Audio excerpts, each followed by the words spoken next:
What's going on, everyone? Welcome to another episode of Tooned Up on the Renegade Pop Culture Podcast Network. I'm your host, Mike, as always, taking you on the tour around the world of animation. Joining me, as always, is my co-host, Cameron. Howdy, howdy. And our special guest for this week, Kat. Hi. So we have a very, very packed show for you today. First, our main topic will be reviews of Infinity Train and the Netflix animated movie, Fearless. But first, we'll start with rounding up the news. So Cameron, what do you got? All right, we have a lot of news to cover and just to give our 2 cents about. Let's start with the fact that Ren and Stimpy is getting a reboot on Comedy Central. Again? So along with, yeah, again. So along with Clone High and the Daria spinoff and Beavis and Butthead, for some reason, they are rebooting Ren and Stimpy. Now, before everybody, panics, the original creator, the scumbag himself, will not be a part of it, and I will not mention his name. But from the sounds of it, no one else is coming back from the original team. Okay, so out of all the reboots that are happening, I don't see the point of this one. It kind of sits there with the Beavis and Butthead reboot for a show that's a little too distinct for its time period to be adapted again. And they tried to reboot it with the more raunchy adult version, and that did not pan out at all. Any thoughts, you two? Let me start with the good news that, yes, it's true that he who shall not be named is no longer involved with this project at all. If Billy West comes back because, he doesn't have to put up with him, that's fine, I guess. I like Billy West. I'll gladly support whatever he's doing. But as far as why this property of all things is getting the reboot treatment, I don't see the point either. If you really want to know the whole history behind this series, why it worked back in the 90s and why it will probably never work again, there's a great documentary that covers the topic. But I don't know. I just can't get excited for another 90s animated reboot. Comedy Central is already kind of stacking their animated lineup with pretty much all of them. And really just to give South Park more company, really. Yeah, and they're just not good at keeping other animated shows around. They've tried this time and time again. I am so sorry about that. Yeah, no, it's a bummer. But I guess we should keep some of the sad news going. Unfortunately, the studio Laika, the creators behind Kubo and the Two Strings, Missing Link, Coraline, Paranorman, and the Box Trolls, had to lay off 50 employees due to, everything going on. And unfortunately, unlike 2D animation and CGI, you kind of have to be there for stop motion to work. The silver lining is that they will be rehiring them when everything goes back to normal, which is a good, comment, but still it's sad. Any thoughts? I feel bad because they work really hard and don't get enough credit, especially since a lot of their films are kind of compared to Tim Burton's whenever he does stop motion. So Laika deserves a lot more love, and I hope that whenever they do get hired back, they'll be coming back swinging, Mm-hmm. Agreed. This is the first time in Laika's history that I've been genuinely concerned about the studio. Their past 2 or 3 films have not done well at the box office, but because of who owns the company, that's Travis Knight and his father Phil Knight, who is one of the heads at Nike, and he has loads and loads of cash. So I was never worried about them financially until now, because the coronavirus is affected everything, not just the entertainment industry, but everyone has been affected by this. So Yep. I just hope for the best. Yeah. Yeah, luckily they have some really deep money pockets to kind of ride the wave a little, but we'll see. I hope everything goes back, and I hope people start watching their movies. Yes. Please watch their movies. They are so good. They are so creative, and they are original. And if we want people to see animation that's outside of Disney, Pixar, DreamWorks, we gotta get started by showing other amazing studios like Leica, and that'll eventually lead to overseas studios like in Europe or Japan or China or South Africa. Mm-hmm. Yeah. But we'll have to see what happens. Mm-hmm. Now on to some important but kind of boring business news. The Screen Actors Guild of America and the Television and Radio Artists in the Alliance of Motion Pictures and Television Producers have reached a tentative agreement on the 2020 SAG-AFTRA TV animation contracts. Basically, it's just like animation jobs are still kind of tough and don't get the recognition they deserve. So they don't get like the same benefits like you would a live action project, like a TV show and such. So basically now animated shows are now under all of this. They've just renewed their contracts, and this basically covers everything from cable TV and then streaming platforms. Good. And I think that's good, because the animation industry can be such a nightmare and a half, and that's good. I think good. Just give them all the support you need. Yes. Yeah, I got nothing more to add except for just respect the craft. Yeah, Absolutely. respect it.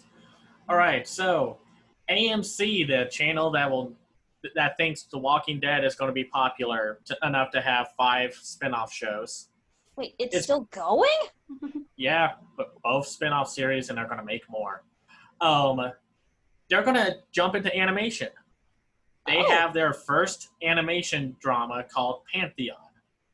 It's going to be a series of short stories, an hour each, and the full voice cast includes some really big names: Daniel Day Kim, Katie Chang, Paul Dano, Rosemary DeWitt, Aaron Eckhart, Taylor Schilling, Ron Livingston, Chris Diamantopoulos, Raza Jaffrey, Scoot McNairy, Annika Noni Rose, Gray Griffin, Sung Won Chol, Kevin Durant, Samuel Roken, and Christina Alabado.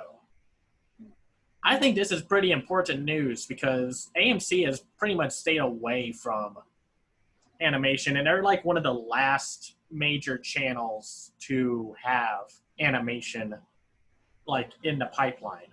There's nothing else like to talk about, really. There's no like visuals or what the show's going to look like, but I don't know, I'm excited.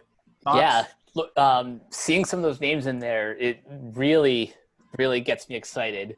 Like Aaron Eckhart, Scoot McNairy, Chris Diamantopoulos, Daniel Day Kim. Daniel Day Kim, Paul Dano, and Gray Griffin, who I love in everything. She's great, and she goes by Gray Delisle if anybody sees her name sometimes. So yeah, I think that's pretty cool that a studio like that is doing something like that, and getting like some veteran voice actors in there too is always a bonus, because like I know studios like to get their celebrity names in there to get people hooked, but hey, voice actors work their butts off every day, so they should get their recognition too. Oh, they do. I totally agree. So we have another birthday to celebrate. We have to shout out to Betty Boop, who turned 90 on August 9th. One of the first animation icons from the Fleischer era of cartoons.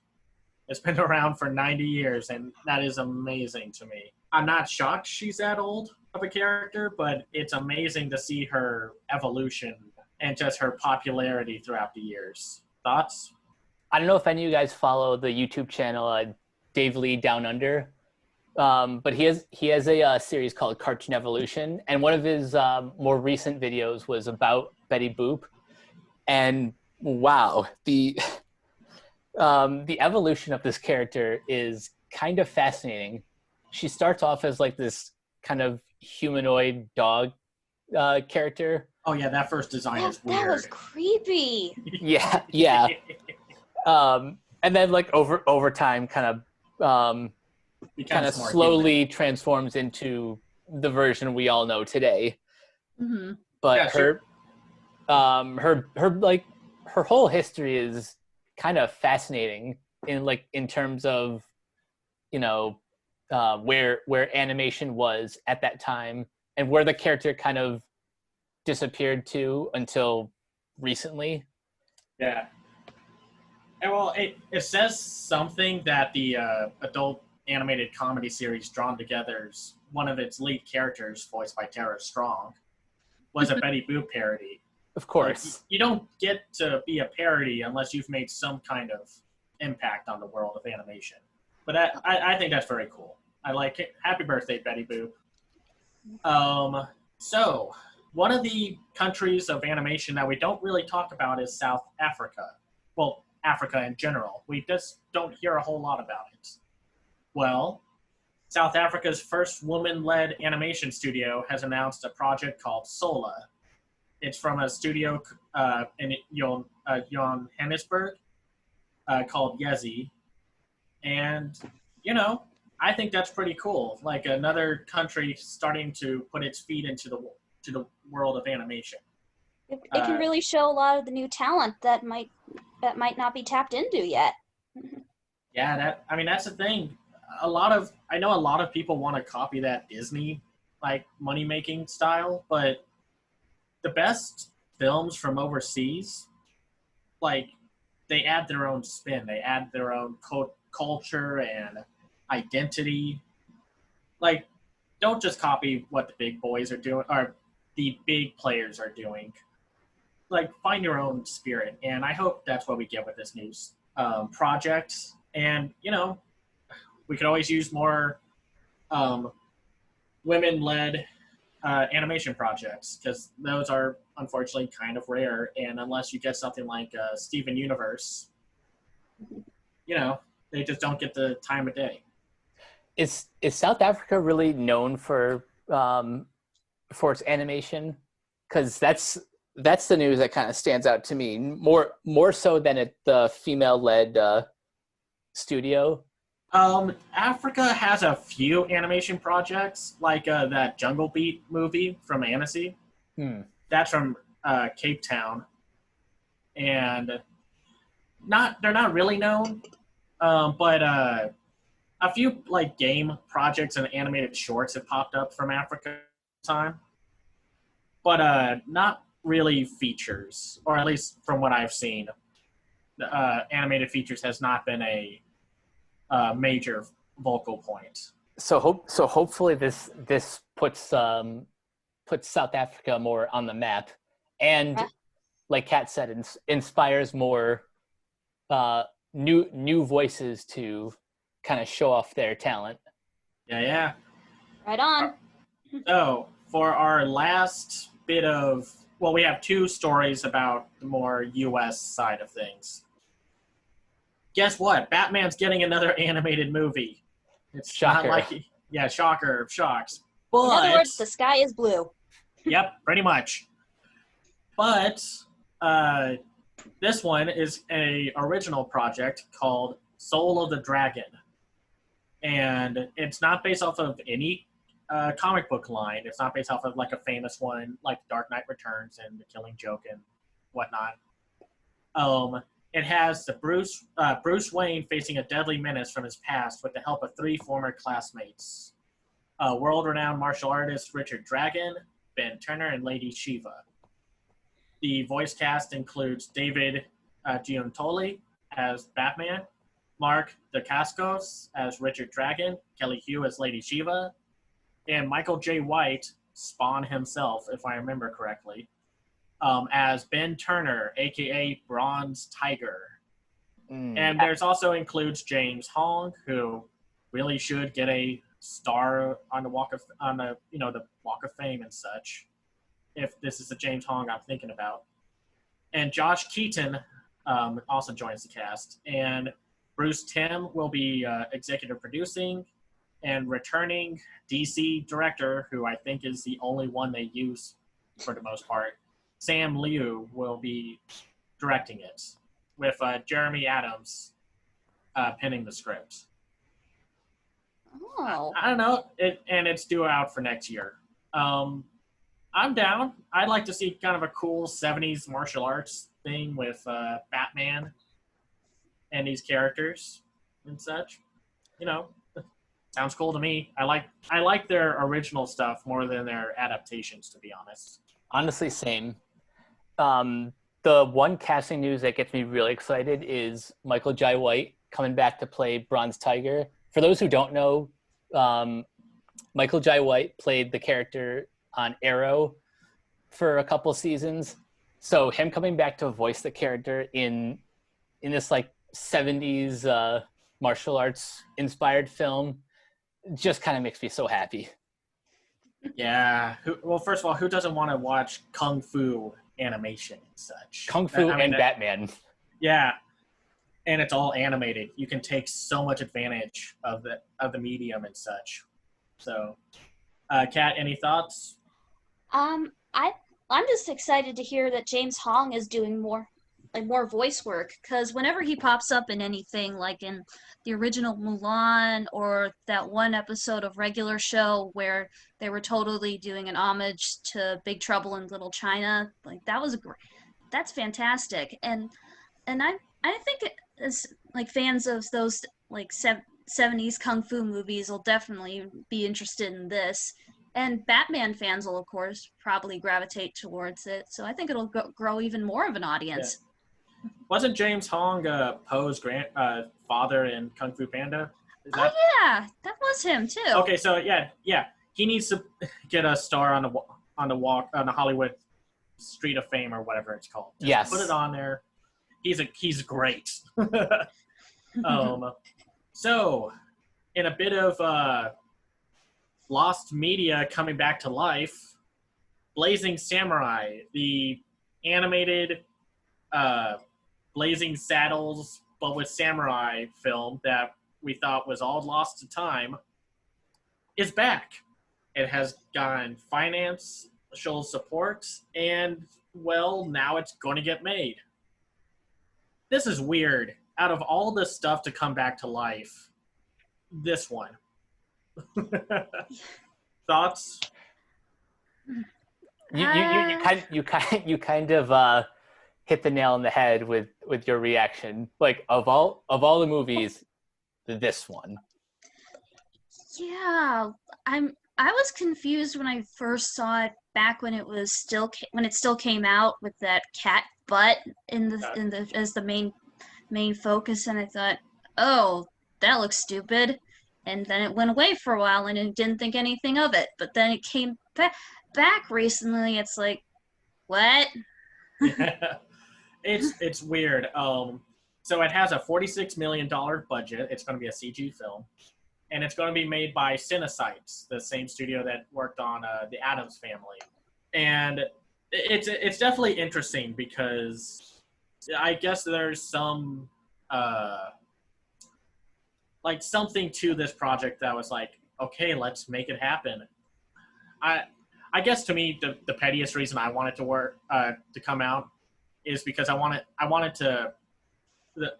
I hate those people that are like, you can't make a Mel Brooks movie today, and it's just like, you don't understand Mel Brooks, buddy. So I mean, we'll see how they make this work, since Blazing Saddles was such a influential comedy and very much of its time. So, of course, they'll probably update it to, make it less ick. But we'll see. It's going to get made now. We'll see what happens. Yeah, the fact that Mel Brooks is involved in this um, it gives me a little bit more faith that, like, they want to at least try to honor the original. Yeah, But how they update like that story for a modern audience is beyond me. My concern is that they're gonna just try and do insults towards cats and dogs, since that's apparently the focus this time around. So, like, I feel like I'm worried it'll be lame, and they'll put bad lame jokes in there. yeah, that's a very good concern to have, since I understand if people are not fully down with Blazing Saddles as a movie, but some of those jokes are wildly funny. Just Hmm. Mel Brooks in his prime was so clever, Mm-hmm. and he's still enjoyable, like when he pops up in the Hotel Transylvania films and such. Though a lot of that is also to help because of Hotel Transylvania's vibrant animation style. Oh, I love that movie. Yeah. Same. So I lied. We have two more to talk about. A certain pink starfish is getting a spinoff on CBS All Access. Ugh. So our war with the sponge has risen again, 2 times in 2 episodes. The sponge is never going to leave us alone, Mike. I know. And by the way, I gotta say, this is the 3rd SpongeBob spinoff that is apparently in development. Luckily, they've cut off the Squidward one before they got it really going. But Oh, thank God. yeah, I don't know how that would have worked. If that was like still on the table, then I'd probably be more annoyed by the Patrick Star news. I mean, granted, I'm still annoyed because all of these are being announced after Steven Hillenburg passed away, which, granted, I understand that Nickelodeon is the one who has the rights to SpongeBob, but still, there's an ickiness to waiting until he's passed away before greenlighting any of these. Yeah. That's low, man. And not only that, but they just ended Rise of the TMNT show. Very just kind of like, whatever, we're done with it. But here's a new Patrick Star spinoff that we're going to work on. And apparently it's going to be a talk show? Like, okay. Streaming service talk shows have not worked, but... What about that Elmo one? Isn't that doing okay? Or I heard that one's pretty cute. I haven't actually seen that, but it has me curious. I'm just going off of the ones that were on like Netflix with like I think Norm Macdonald and Joel McHale had one, and then they got canceled. We'll see if they go through with it. I don't know. Patrick Star works as a side character. I don't know if I could take him as the focus, even if you put him with his family and whatnot. I don't know how that's going to work. But let's move on to our last bit of American news before we jump into the anime ocean. So A24 is also diving into animation because they're going to make a TV series based off of the super popular Has Been Hotel pilot. yay! Yeah. This is really cool for 2 things. One, it's based off of a original property that got popular on the internet. Almost kind of like our topic of Infinity Train, but Infinity Train had Cartoon Network, so there. Yeah. And also that A24 is now diving into animation, something that I've really wanted them to do for a while. Like, they have all these great indie films, like in the live action department, but they could do well with animation, or if they want to like bring over foreign animated films, they could probably get a wider audience than G Kids if they want to, get G Kids to distribute more and whatnot. Now, I kind of hope that they improve a few of the elements that I don't think worked about the original pilot. Like, the animation was too frantic. It was a little too much comedy. Like, some characters were more like joke. And I don't think the world made a lot of sense in some areas, like how there's apparently killing and death in hell. I mean, unless they explain it in the comics, I don't know how that works.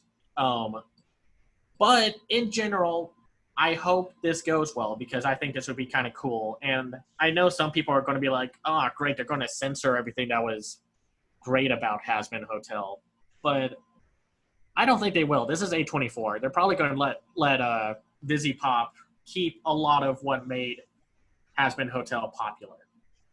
Thoughts?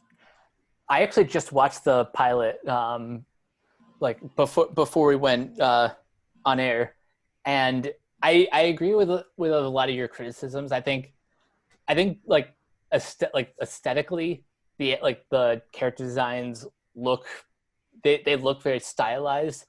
I'm fascinated by the world, but the story seems a little unfocused. It almost feels like they're kind of half-assing the like the musical element. Like if they can tighten up all those things that need tightening with the money from A24, I think this can blossom into something special. Also, just seeing A24 breaking into animation, just like AMC is with Pantheon. Yeah, with Pantheon. That makes me happy. I'm glad that more major studios are kind of getting into the animation game. Yeah.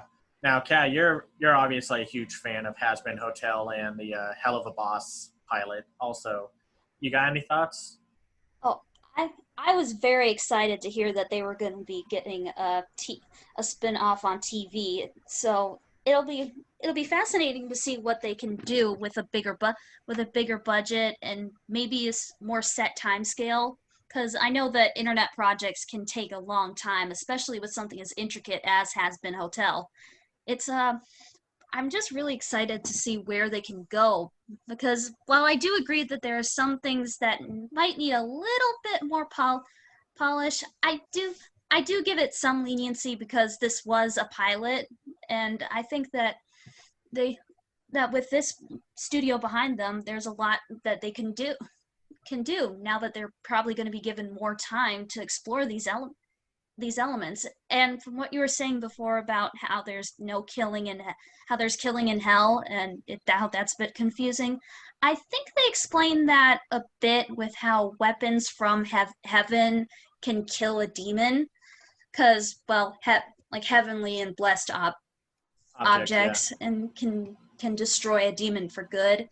Like you can, I believe she mentioned somewhere online where you can be stabbed, killed, and or stabbed, maimed, and set on fire, but you'll eventually piece yourself back together. It's kind of like the Twilight vampires, only not stupid. Well, that's interesting. I guess to me, it's just like, I guess I don't know why they have cleansings in hell when it's like, if they're just going to come back alive and such. I guess it's like you die and it's kind of like Coco rules that like once you're forgotten, you're just gone.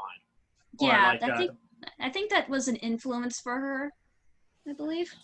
Yeah, so I mean, I'm excited. I mean, I guess I kind of preferred Hell of a Boss more, but I could totally see that one getting picked up next or being roped in like there's a 15-minute episode of Hazbin Hotel and a 15-minute episode of Hell of a Boss.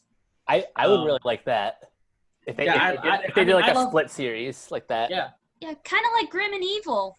Yes. Yes. I was about to say that. Awesome. That's a great observation. And that's even funnier considering Richard Horvitz was involved in both. Oh, yes.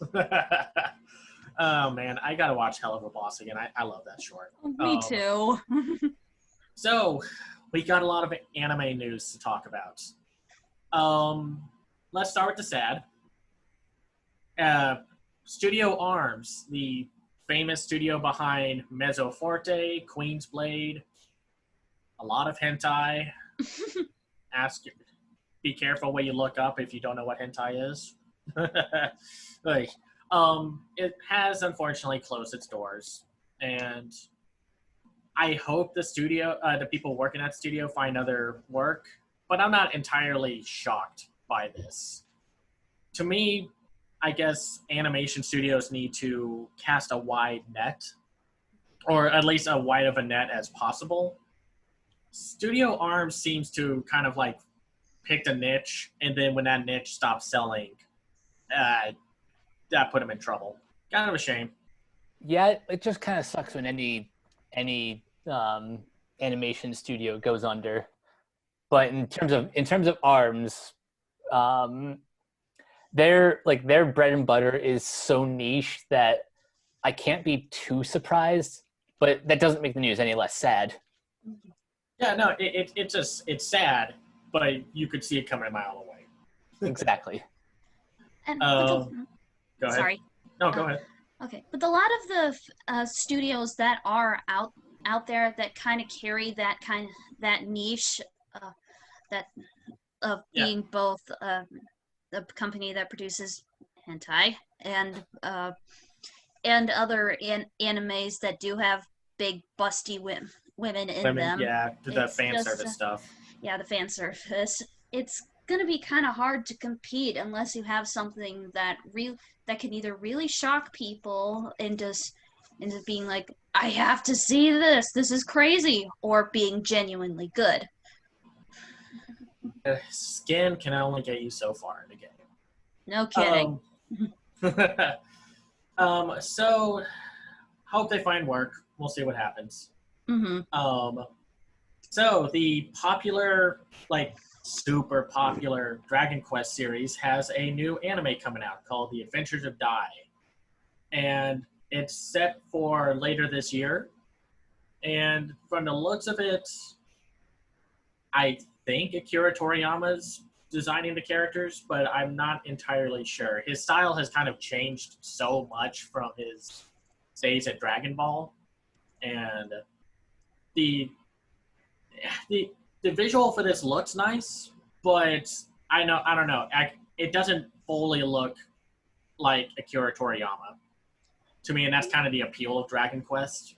Because while like Final Fantasy has gone more realistic with its designs, Akira Toriyama brings like a cartoony and personality-driven look to Dragon Quest as a franchise. Anyone looking forward to it? I don't know if I'm looking forward to it, but I will check it out because based on the image that I saw, at least it looks more recognizable as Dragon Quest than the CG animated film. Oh gosh, that movie. Yeah. Was it bad? Do you know like how anime recap films are kind of like weirdly paced and whatnot? Oh yeah. Basically, the Dragon Quest movie, Your Story, was basically a recap of the entire plot, fifth game in the franchise. Ooh. And it had very little emotional connection or investment, and it just basically went from major story beat to major story beat to major story beats. And it took out a lot of like what makes Dragon Quest Dragon Quest. The designs do not look like Toriyama's iconic look. And I don't know why that happened. It's so frustrating. Anyway, we'll have to see how it goes. Just because it's big name in a big franchise doesn't mean it's going to be great. But we'll see. Right. The Princess Connect Redive, the spring 2020 anime that I highly recommended last episode, is getting a second season. It's I think it has the same team behind it with the same director who also directed Konosuba. And I can't recommend this show enough. It definitely has the whole moe, cute girls doing cute things in a fantasy world, but it's so charming and it's so funny, just wickedly funny. I definitely recommend it for anyone here who has yet to check it out. And I think that's pretty good news.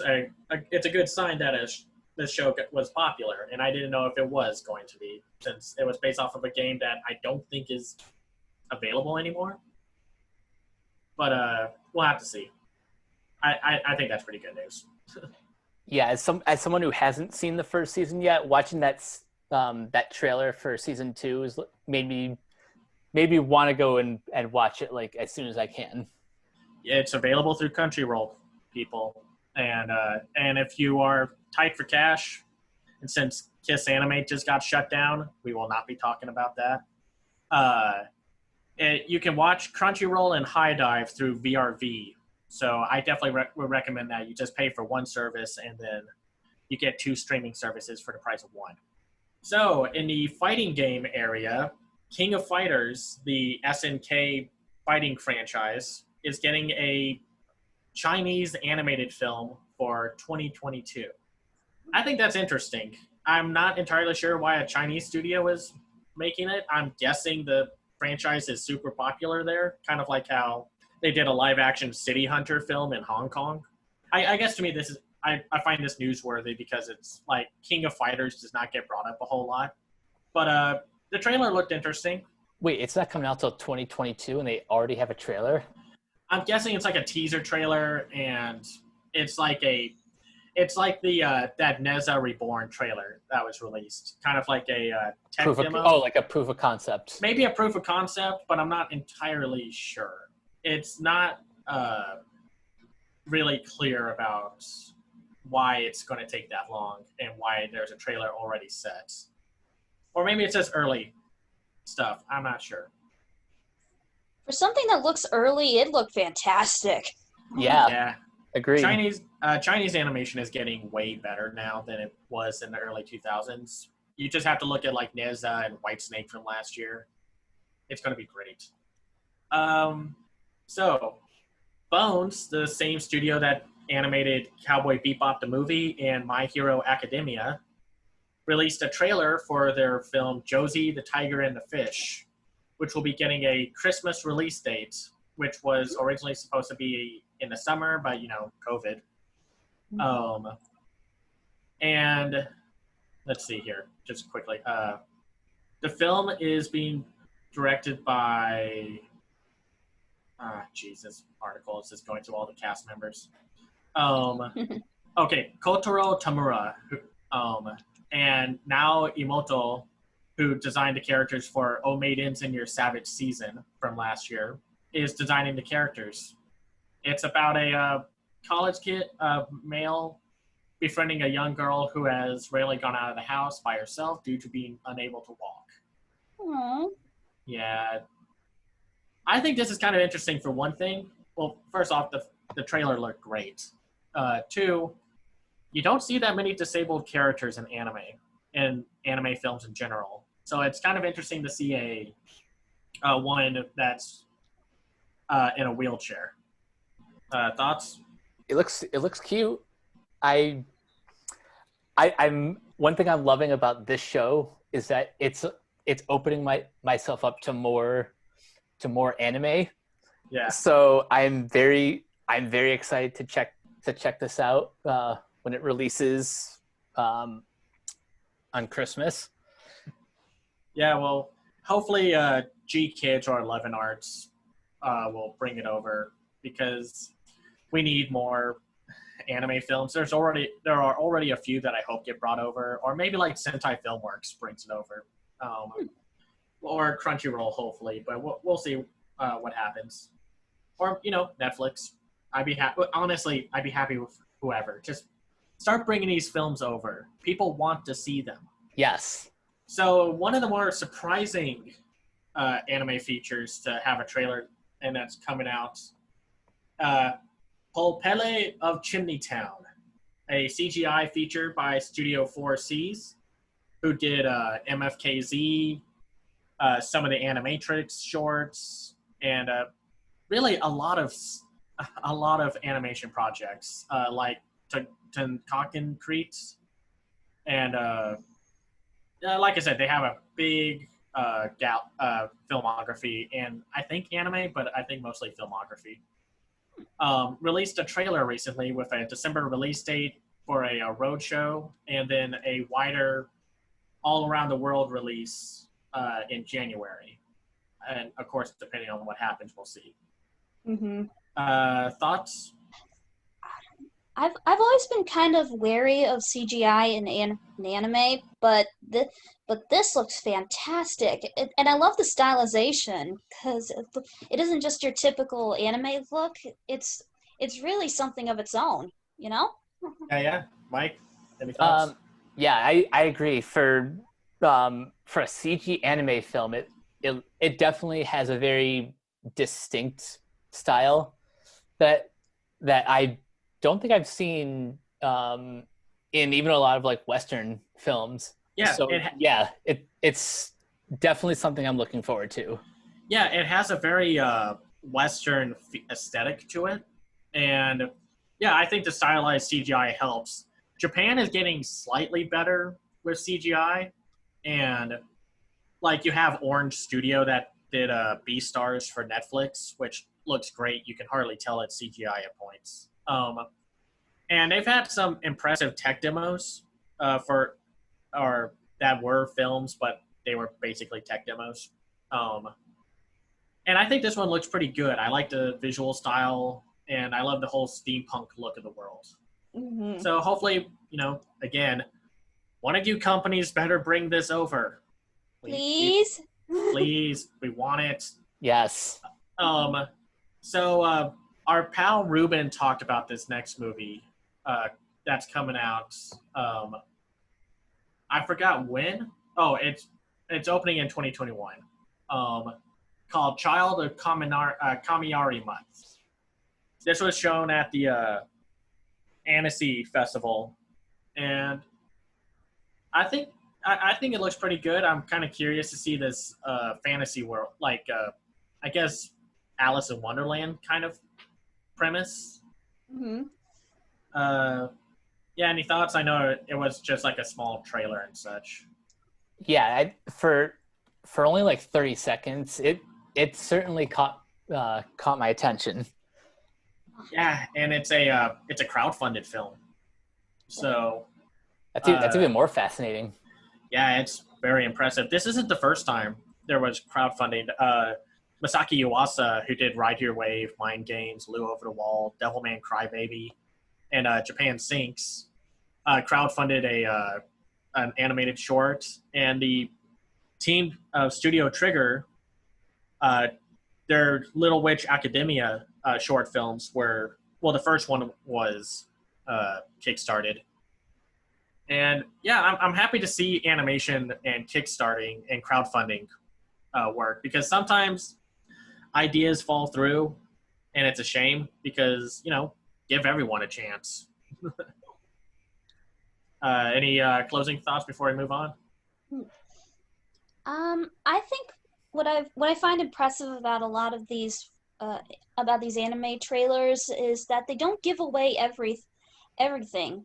They use music and visuals with very minimal dialogue, and that's how I think you should do a trailer. Because I was fascinated and want to see more of this. I think Yeah, a lot of American trailers should take note. yeah, yeah, a lot of US trailers like to show off everything. They're getting kind of better at it, but still.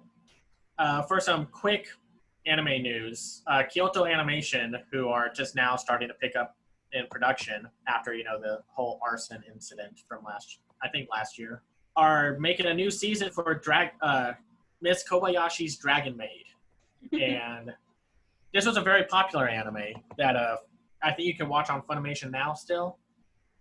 Good for them. Good for Kyoto.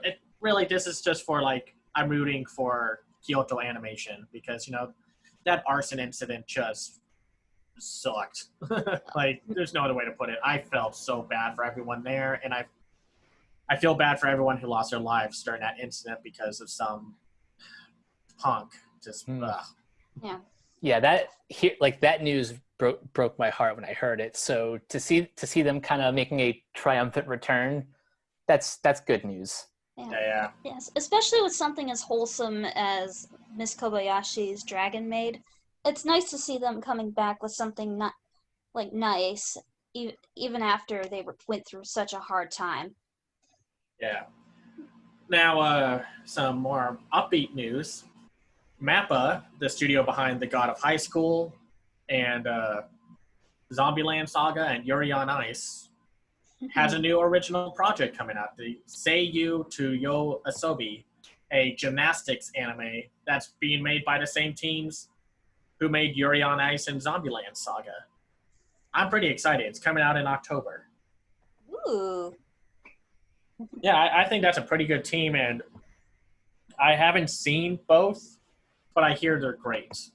And since I know a lot of people like both, I think we'll have to see what happens. Because they also have another series coming out as well as a Crunchyroll exclusive. So hopefully the budgets are, equal and are given support, But yeah, there's not a whole lot to talk about with the new anime. It's just that one teaser, and I don't think I've seen a gymnastics anime, or at least one that I can think of. Yeah, I'm trying to think of like, has there been another gymnastics anime? And nothing really is jumping to mind. Yeah, I've seen swimming anime, I've seen tennis anime, I've seen basketball anime, and even some football anime, but not really gymnastics, which is surprising. Yeah, you would think that would be a little more popular. Now, the big news in the anime world is that AT&T is asking for $1 billion for Crunchyroll. So I guess they're moving away from the anime business, even though Crunchyroll was founded by WB, but since WB is owned by AT&T, I guess I don't get it, because they just made a lot of announcements for some of their Crunchyroll exclusives, and they announced like English voice casts for stuff like The God of High School, which is a super popular and pretty good anime. So I don't know. I'm curious to see why that's happening right now. It's weird timing. What really bothers me about this news is that it begs the question, then what the hell was the point of adding a Crunchyroll tab to HBO Max if AT&T is just going to sell them off? I hope they change their mind, or I hope they like kind of share, like they like share Ownership. share stakes with like another studio who will, I don't know, treat Treat it right. Yeah. Because it's already becoming kind of tedious to watch anime and watch new anime. Mm-hmm. And the only other one that is kind of talked about, though apparently they may have pulled out, was Sony, and they own Funimation. So a lot of that stuff would probably go to Funimation now, I guess, if that's still going through. But then why have Crunchyroll exclusives and those deals with Adult Swim? Like, they just released a trailer for Noblesse, which looks great, and then what was that other one? Jujutsu Kaisen, and it's weird timing. It's like we're about to invest into a bunch of stuff, and now our parent company's trying to sell us off. I don't get it. I just don't get it. Anyway, to put a little cherry on all of that news, if you remember Loving Vincent, the Oscar-nominated, hand-painted animated film from 2017, the team and director are making a new one called The Peasants, which is based off of a book, and is going to hit a release date in 2022. I'm excited. Loving Vincent was like either my fourth favorite animated film of 2017 behind let's see, which one was it? Were they Mary and the Witch's Flower, Coco, and The Breadwinner? Mm-hmm. And I love this kind of animation. And I know a lot of it's rotoscope, and they're using CGI for some parts, and they're using computers to composite it all. But I love this painted animation style. I think it looks great. Yeah, I agree. I admittedly didn't love Loving Vincent, but I respect the hell out of the craft of like how how that project came together, how they got like some pretty big names in that movie, like Saoirse Ronan, Chris O'Dowd. A lot of big names. Yeah.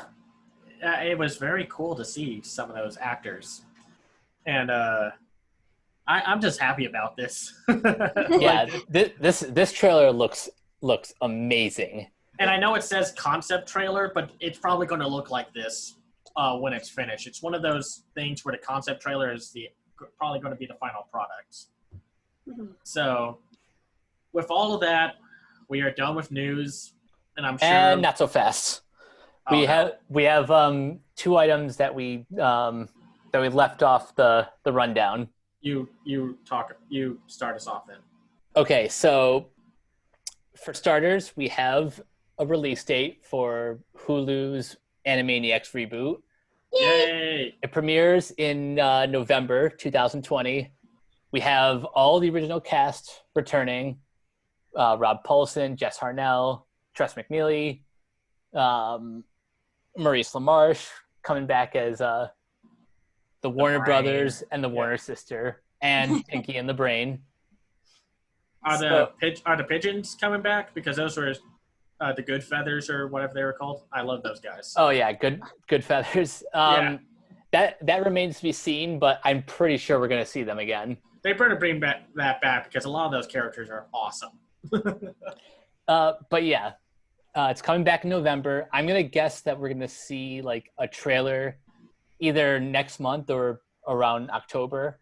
But the New York Comic Con is going to hold a virtual event, so I'm going to guess they're going to save it for something like then.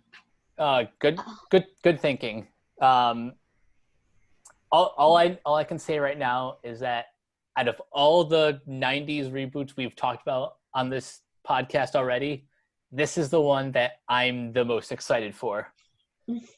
Same. I can't wait. I mean, I guess I'm looking forward more to Clone High, but that's just because that show got screwed over. Yeah, that's fair. But I don't know if I can be friends with anyone who doesn't like Animaniacs. Same. I'm hoping that they'll have Rita and Runt show up again because I love their song bits. Like they were so sweet. Oh, if they can get Bernadette Peters back, even just for one sketch, that would be amazing.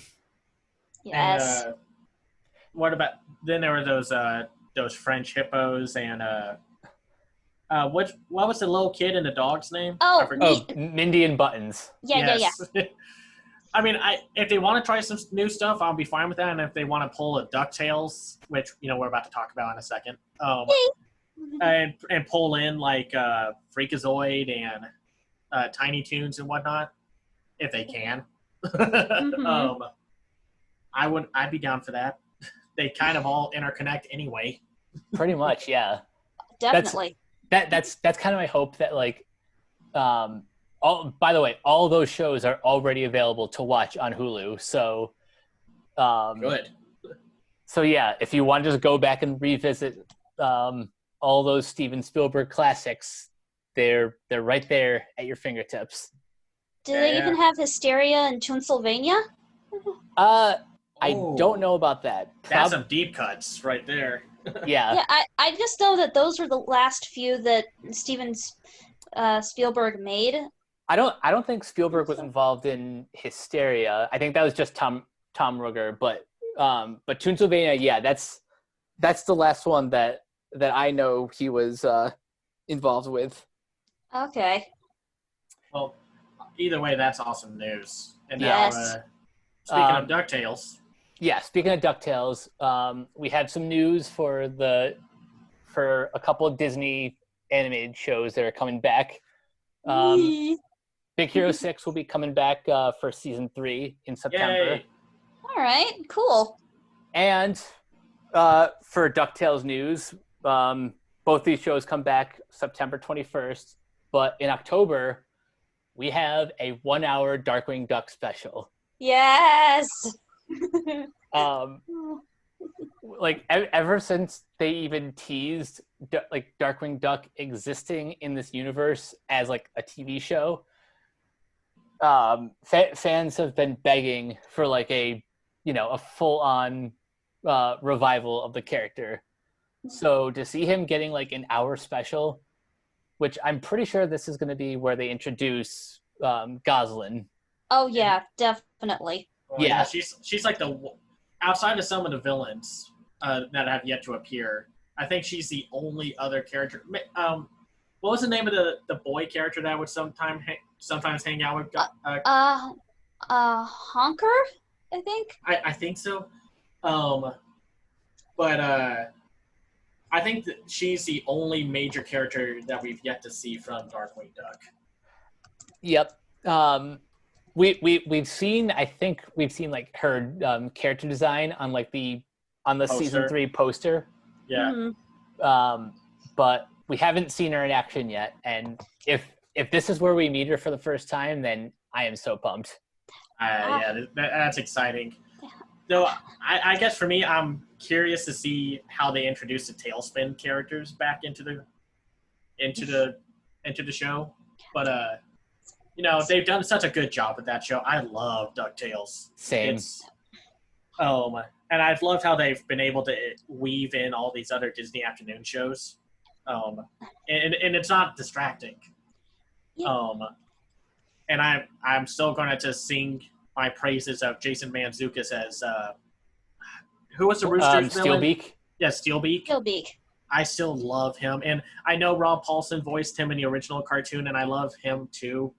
But I just love that interpretation of the character for the new show. Well, the show is great in general. I don't think I've seen an episode where I'm like, oh, that was a misfire. Yeah, it's just genuinely been good, like consistently good. And when they've been introducing the new like the classic Disney afternoon characters, I always get excited. Like when they introduced Don Carnage back in season 1, like my grin was so wide that my face started to hurt. But I was just so happy to see him because he was one of my favorite villains from Tailspin. Yeah, same. I love whenever they like bring back minor characters just to fill out the universe. Like even the small cameo of the Rescue Rangers in the Steelbeak episode, like they're so smart about what they can and can't do. It's like, my heart. Now I want to rewatch some of the recent episodes. Like I still love Astro Boy. I think that's still my favorite. But that's also probably because it has all the Lupin the Third references, and I'm a huge Lupin the Third fan. So, and having a Sailor Moon cosplay. That's pretty funny. Mm-hmm. Yeah. Well, unfortunately, that's where our news and our goodness stops for now. We gotta, push our ice cream sundae away and look at the broccoli in front of us. Because we gotta talk about Netflix's Fearless, because Netflix ain't gonna talk about it. So this wasn't planned because we were just going to talk about Infinity Train because, we would all like to talk about Infinity Train right now because it's, spoilers. It's really good.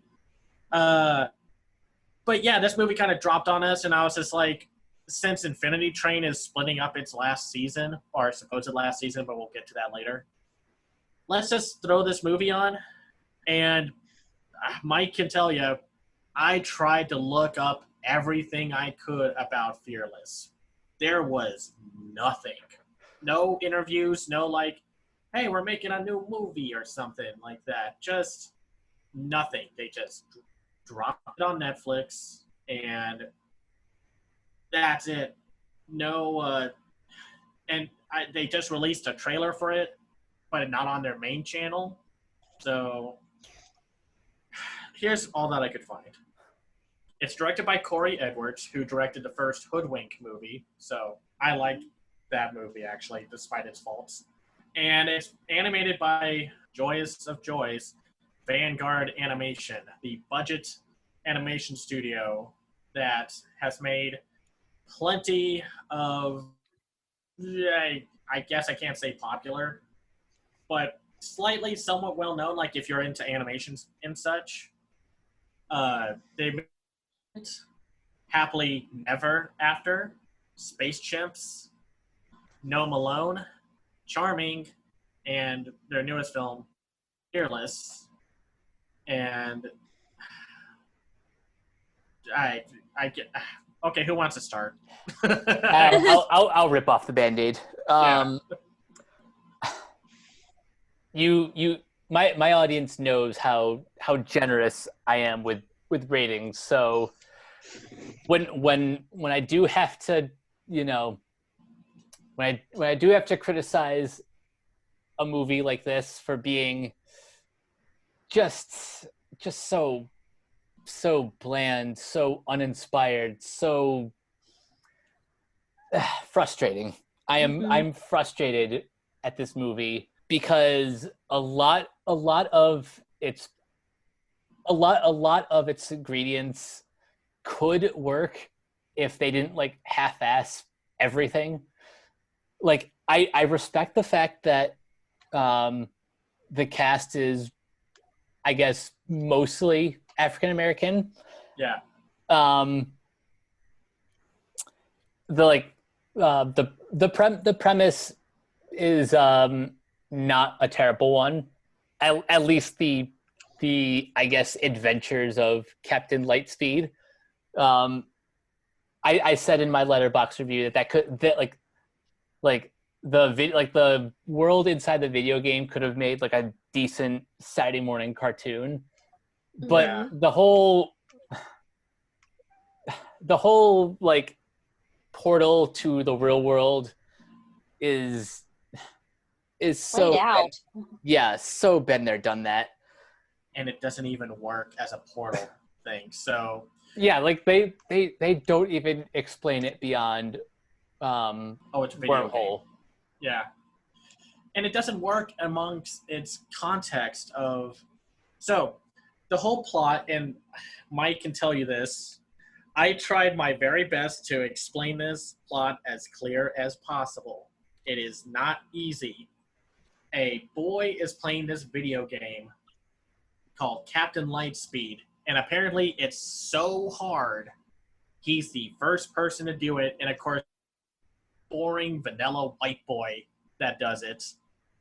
And to the second to last level, gets to the final level, and within the game, Captain Lightspeed has these 3 superpowered babies. I don't know why they're babies. Or why there's 3 of them. Why there's 3 of them. And, I mean, I guess you could say Captain Lightspeed's a good dad. Yeah. But he takes them to a daycare, and this is, again, all happening in the game. This isn't like a Wreck-It Ralph thing where the boy steps away, turns off the console, and he's like, okay, I'll take the babies away. This is happening while the boy is playing the game. And then the villain of the game, Arcanus, steals, and his henchman, who's voiced Fleech, who's voiced by Tom Kenny. Tom Kenny, man, you are so much better than anything in this movie. They steal the babies, but then the babies get out and then go through a wormhole that takes them out of the game and into the human world. And somehow that works. Like, okay. And so it's up to the kid, Reed, and his school friend, Melanie, to save the babies, protect them from the government and from this evil space force, while also trying to get Captain Lightspeed to their location to help save the day. So I preach, and I still stand by, that we have to be respectful with our criticisms with animation, because they see those comments in Facebook groups and Twitter posts if you're being a snarky punk. I did not like this movie at all. I thought the Pokemon remake was going to be the bottom of the list for me this year, but this one topped it. I mean, well, got below it, I guess you could say. Yeah, it doesn't work. It's a bland story with half-baked ideas. And got any overall thoughts before we really kind of dive into why this doesn't work, Kat? Uh, well, I feel like there was just too much stuffed in there, like the video game plot, the coming to the real world plot, having it be three babies. I think it would have worked if it was like just a twin, maybe like one of them having them be twins, like one boy and one girl. And why did it have to be his school friend that was doing a science project with him being the one that gets involved? Why not have it be his video game buddies? Like, can't I think that would have been more interesting, seeing them all come together to be like to help take care of the kids. And there was just some awkward like pop culture references sprinkled in there that made me groan. Yeah, this movie is frustrating to watch because this seems like this movie goes off of like it's like Incredibles, but it's also like Wreck-It Ralph, but it's also none of those things, and it doesn't. The game world and just the stuff that comes out from that does not make a whole lot of sense within the human world. But before we kind of go into it more, I want to say a few positives. Like Mike said, it's a predominantly black cast, which that's pretty great. Kind of sucks that they had to make a bland white male lead. And there is one character that Mike and I kind of agreed had the best lines, and that was Gabrielle Union, who played General Blazerhatch. Yeah, if not for her, I probably would have went half a star on this, but Gabrielle Union did a lot with what little material she had. Yeah, she was good at playing up the meta commentary on the whole angry Jill Sargent like tropes. Oh yeah, no, I still get a huge kick out of the like. I want a clipboard every 2 minutes, Sergeant. And she's funny, and she can be funny, and there's like a line here and there that's funny, like Jada Kiss, who plays Captain Lightspeed. His line at the end of the movie of saying like, "Better late than never." Oh wait, that's a horrible catchphrase. Scratch that. That was a cute line. There's a line here and there that's funny, but the whole film script is bland. There's nothing creative or really all that clever about it. And I don't know if they were just under a time crunch to get this out because, Vanguard makes films for the cheap and fairly quickly. They at least put out a movie a year almost. Might explain the geometric backgrounds. Yeah. Mike and I have talked about this, and this is frustrating because we just watched a movie that cost only $40,000 with Ongaku R sound. You can make an animated movie work on a small budget, but this was not it. You have to either stylize the visuals, or it's going to look really bland, and the animation is so bland. One of the notes that I wrote down was that one of the takeaways from the San Diego Comic-Con at Home panels talking about animation, don't just do the bare minimum. Go beyond, add a little flair, a little, pizzazz, some shush, and whatever. But they don't. It's like they did the bare minimum with all the character animation and just the animation in general. You don't see the parents of one of the kids. You hear them through a voice, and shockingly, Susan Sarandon decided to do like our small cameo as Reed's mom. So the film looks bad. It looks very basic. It looks like a first run of a CGI film. But since this is Vanguard Animation, they don't get to have like a second, a third to polish everything up. Whatever they come up with is what it looks like. And it's an ugly movie.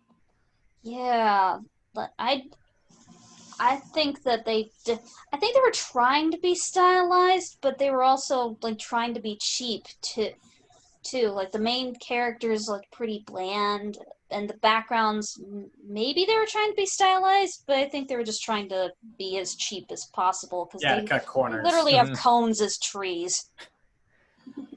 Mike, any notes about the animation or voice cast? I think you guys pretty much covered the animation like pretty pretty much exactly the stuff that I had to say. My personal biggest complaint is the voice cast. Aside from Gabrielle Union, who I think like her and Tom Kenny are Best. yeah, they have put forth the most effort. Everyone else, like, they just kind of feel miscast. And I think the worst offender is the voice of Arcanus by Miguel. Yeah, they have a few big names in this voice cast. Yara Shahidi, who's I think in Blackish. Miles Robbins, who was the one of the boyfriends in Blockers. Miguel, Jada Kiss, Fat Joe plays the DJ. Like, there's a lot of people. I mean, good talent in here, but what do they all have in common? they're musicians first, and well, most of them are musicians first, and they all sound bad. Yeah. See, what do they have in common? Well, that they're all musicians, but what frustrates me about that is what frustrates me about musicians as voice actors is that on the one hand, you'd think because they spend all this time in a vocal booth that they'd have a little bit more experience, but acting and singing are they're not the same thing.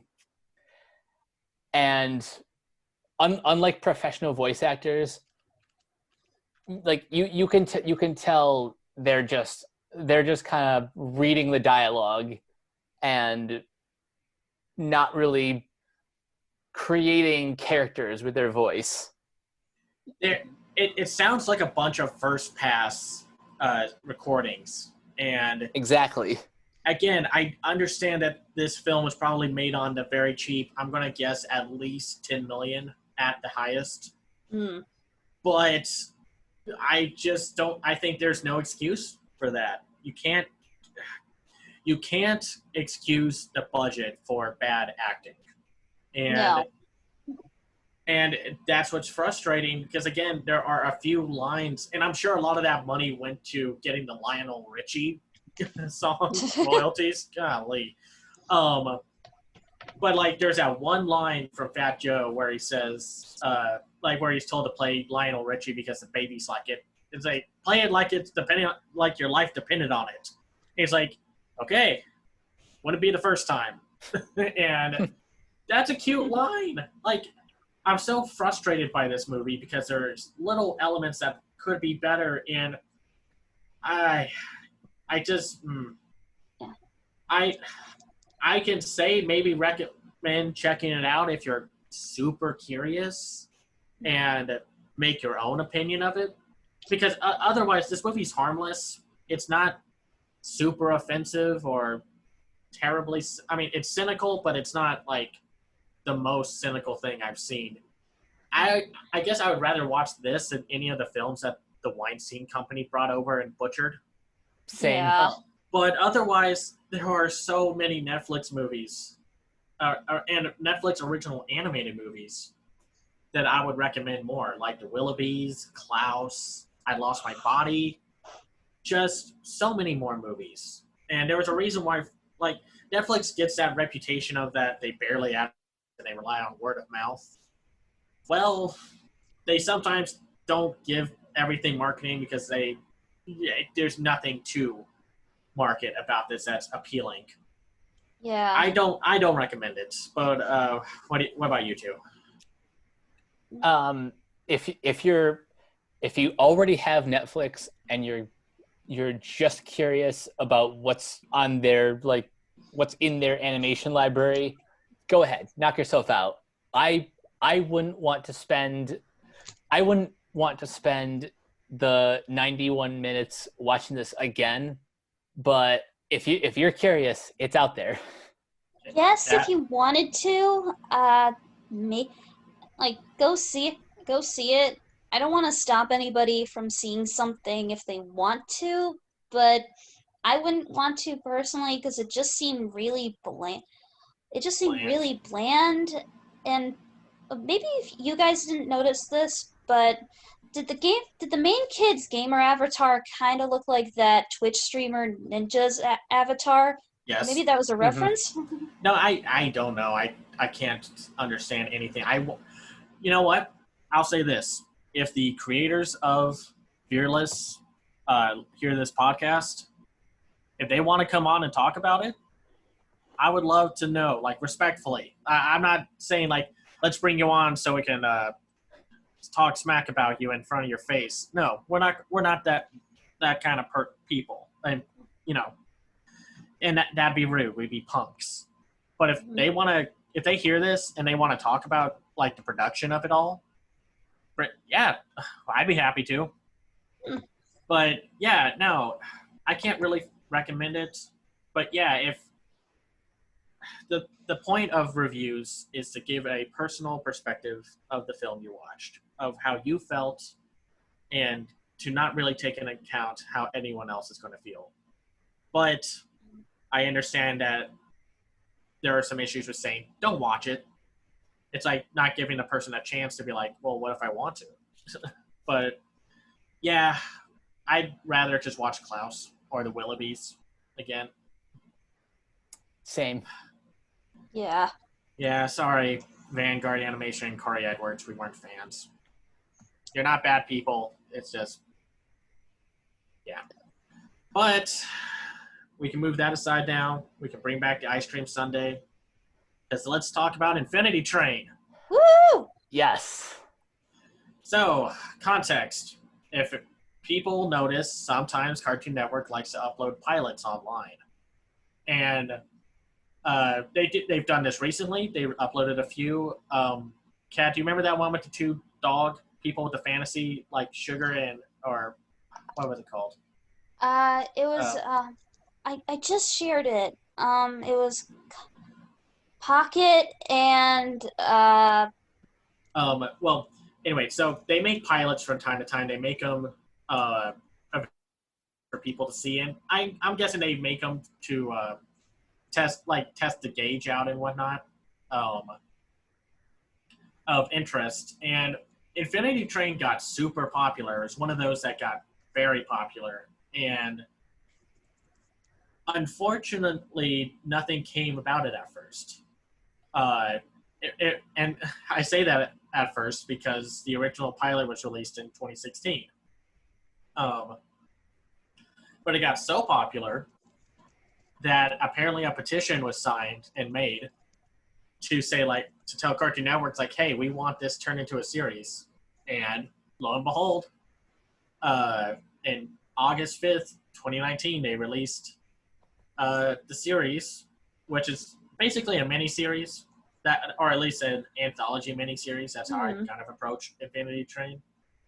And they've recently released the third season, which they are going to split up between 3 weeks. So, we're just going to be talking about like all of Infinity Train from season 1, 2, and the first part of season 3. Mike and I will probably come back to Infinity Train to the rest of season 3 the next episode, but we'll have to see how that happens. So, first overall thoughts on Infinity Train. Kat, you go first. Okay. I love this series. It's just so unique in how dark it can get and how it's kind of an ongoing mystery, but it's more focused on the mystery element rather than it just being a comedy. I mean, there's funny elements in there, but when it goes dark, it goes dark. You know? Yeah, it's a series that is for families, but it has a darker. It's a show that's willing to have a darker edge to it than It takes the most Don shows. Bluth approach to storytelling, where like they are not afraid to go dark, but it is still quite definitively for families. Yeah, and I have to say I really love this series. I knew I would like it, but I was so hooked, and I was hooked at that point to where I was yelling at the screen, or I was like screaming, or I was just shocked when something bad, like, or intense happens. Like, you have to get me pretty hooked on stuff like that to get me to react so vibrantly. Mm-hmm. So I guess let's talk about the plot. So the Infinity Train is kind of about the eponymous, Infinity Train, a giant multi-dimensional train that carries passengers who have troubled histories or troubled pasts. And the main point of the train is to basically make those people better and then return them to the human world. And we follow our main character for the first season, Tulip, a young girl going through a rough family life of divorced parents. And she ends up on the train and ends up befriending a spherical robot named 1-1, which we'll talk about soon because 1-1 is the best. And it's just kind of going through her challenges and turmoil of her past and her current situation. So let's start with season 1 first, because season 2 kind of picks up from season 1 in a very smart and clever way. So I think the first season's great. As a whole, as its own season, even if they weren't going to make it like more, I thought that was great for 10 episodes that were fairly short at 12 minutes each. I think it's a compelling story while also keeping that kind of whimsy of current Cartoon Network shows. What I'm really impressed with about season 1 is how despite like the world being such despite the world building being so grand, with all the different carts taking you to different realms, the inner conflict was so deeply personal, and I think balancing those two extremes worked really well. Yeah, Tulip's a fantastic protagonist, and she's voiced by Ashley Johnson. If you play video games, you would know her as Ellie from The Last of Us, and other games and stuff too. But that's just like her most well-known role. And yeah, I thought she was very compelling. Like at first, she's kind of a brat, but then again, how would you act during a situation like this? And I just thought it was great. Like by the episode where they play her memories back, I think that's when everything just started hitting, like staying on the rails and going as hard as possible. Like it's such a complex show, and you wouldn't really expect that, because a lot of Cartoon Network shows like to, let's just say, ease in to the darker tones. Yeah. But since this is a later life Cartoon Network show, I think they were more willing to start dark. Oh, yes. But they're able to balance out the darker tones, the creepier atmosphere, with probably some of the best comedy I've seen. And a lot of that comes from two of their companions. 1-1, the spherical robot that's separated into two, with Glad 1 and Sad 1. And everyone's probably favorite character, Atticus, a corgi with a crown, voiced by Ernie Hudson. I just love these characters, and I love the humor. I especially love the balance with 1-1, because a lot of times, like with comedy side characters, they're made slightly obnoxious because they want to keep the jokes coming. But I think one has some of the best layered comedy because sometimes what he says is goofy and funny, but sometimes there's a darker tone to him, and not just because they go from glad to sad. Mm-hmm. I mean, I'll still laugh when there's stuff like glad one will be like, I can't taste or smell, and then sad one goes like, your ignorance to my medical conditions sad disappoints me. Or it's like they're going like when Tulip first meets them, and it's just like, what's in the next train? And it's glad one says like, oh, I bet it's going to be fantastic, and sad one's like, it'll probably be disappointing. And they open up, and it's just like that blank nothing in the room, and he's just like, I was right. And yeah, I just think it's a good show that keeps a good mystery about it. And I also like the cat character. Oh yeah. Who's voiced by Kate Mulgrew, who Star Trek fans would know her as one of the leads from, I think, not Deep Space Nine, but the one I think after that one. Voyager. Yeah, Voyager. Or if you're a Netflix fan of Orange is the New Black, she's Red from that show.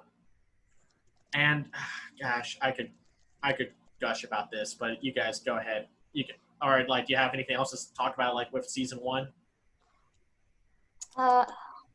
I think how the way they handled how a child would be like dealing with her parents' divorce, like going through all the motions of it, like trying to block it out, like in the memories episode.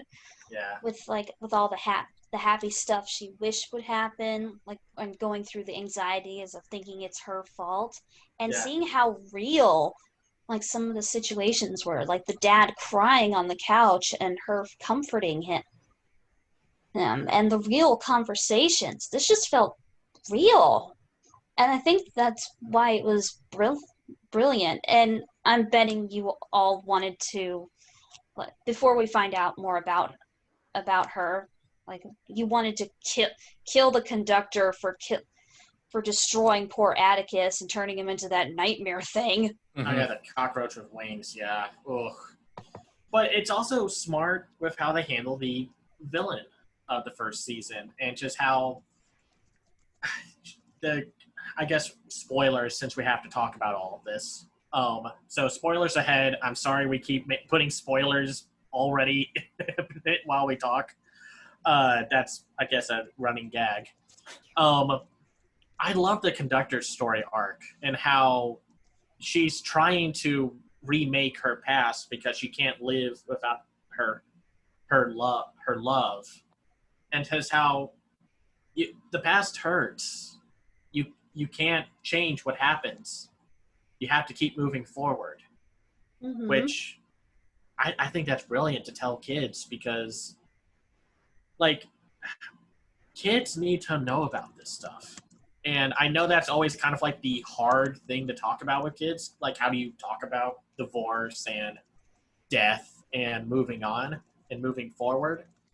But it's just great. Or just like about identity, like when we meet Mirror Tulip, and just of hearing her reaction of like just being everything that she wants actual Tulip to be, or the episode where they meet the turtles and how one thinks, I messed up, I gotta fix everything.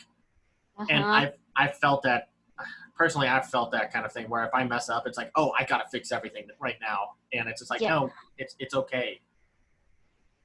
And I just love it.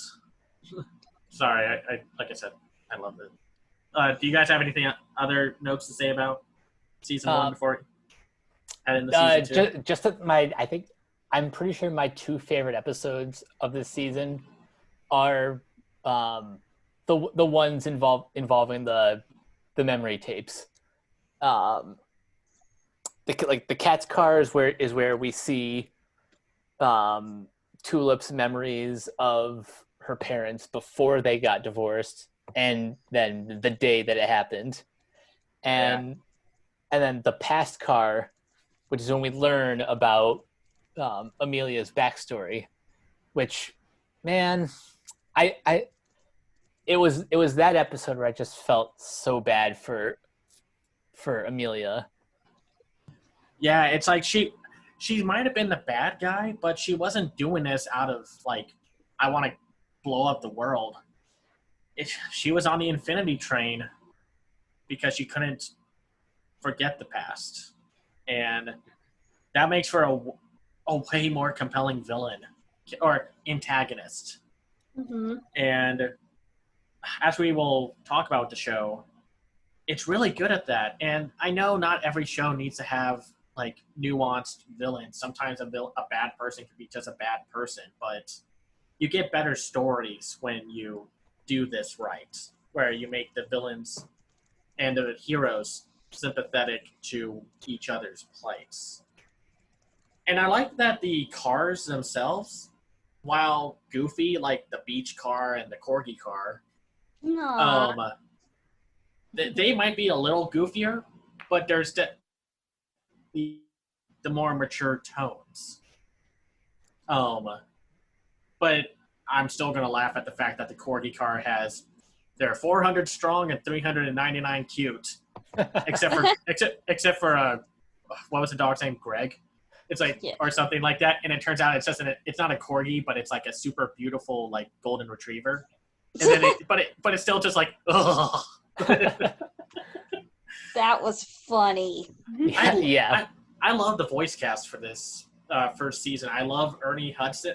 I always loved Ernie Hudson as an actor. He knows how to put his all into any role he's given. And of course, Kate Mulgrew as the cat and Ashley Johnson was great. And Jeremy Crutchley as Gladwin. I thought that was James McAvoy for some reason at first.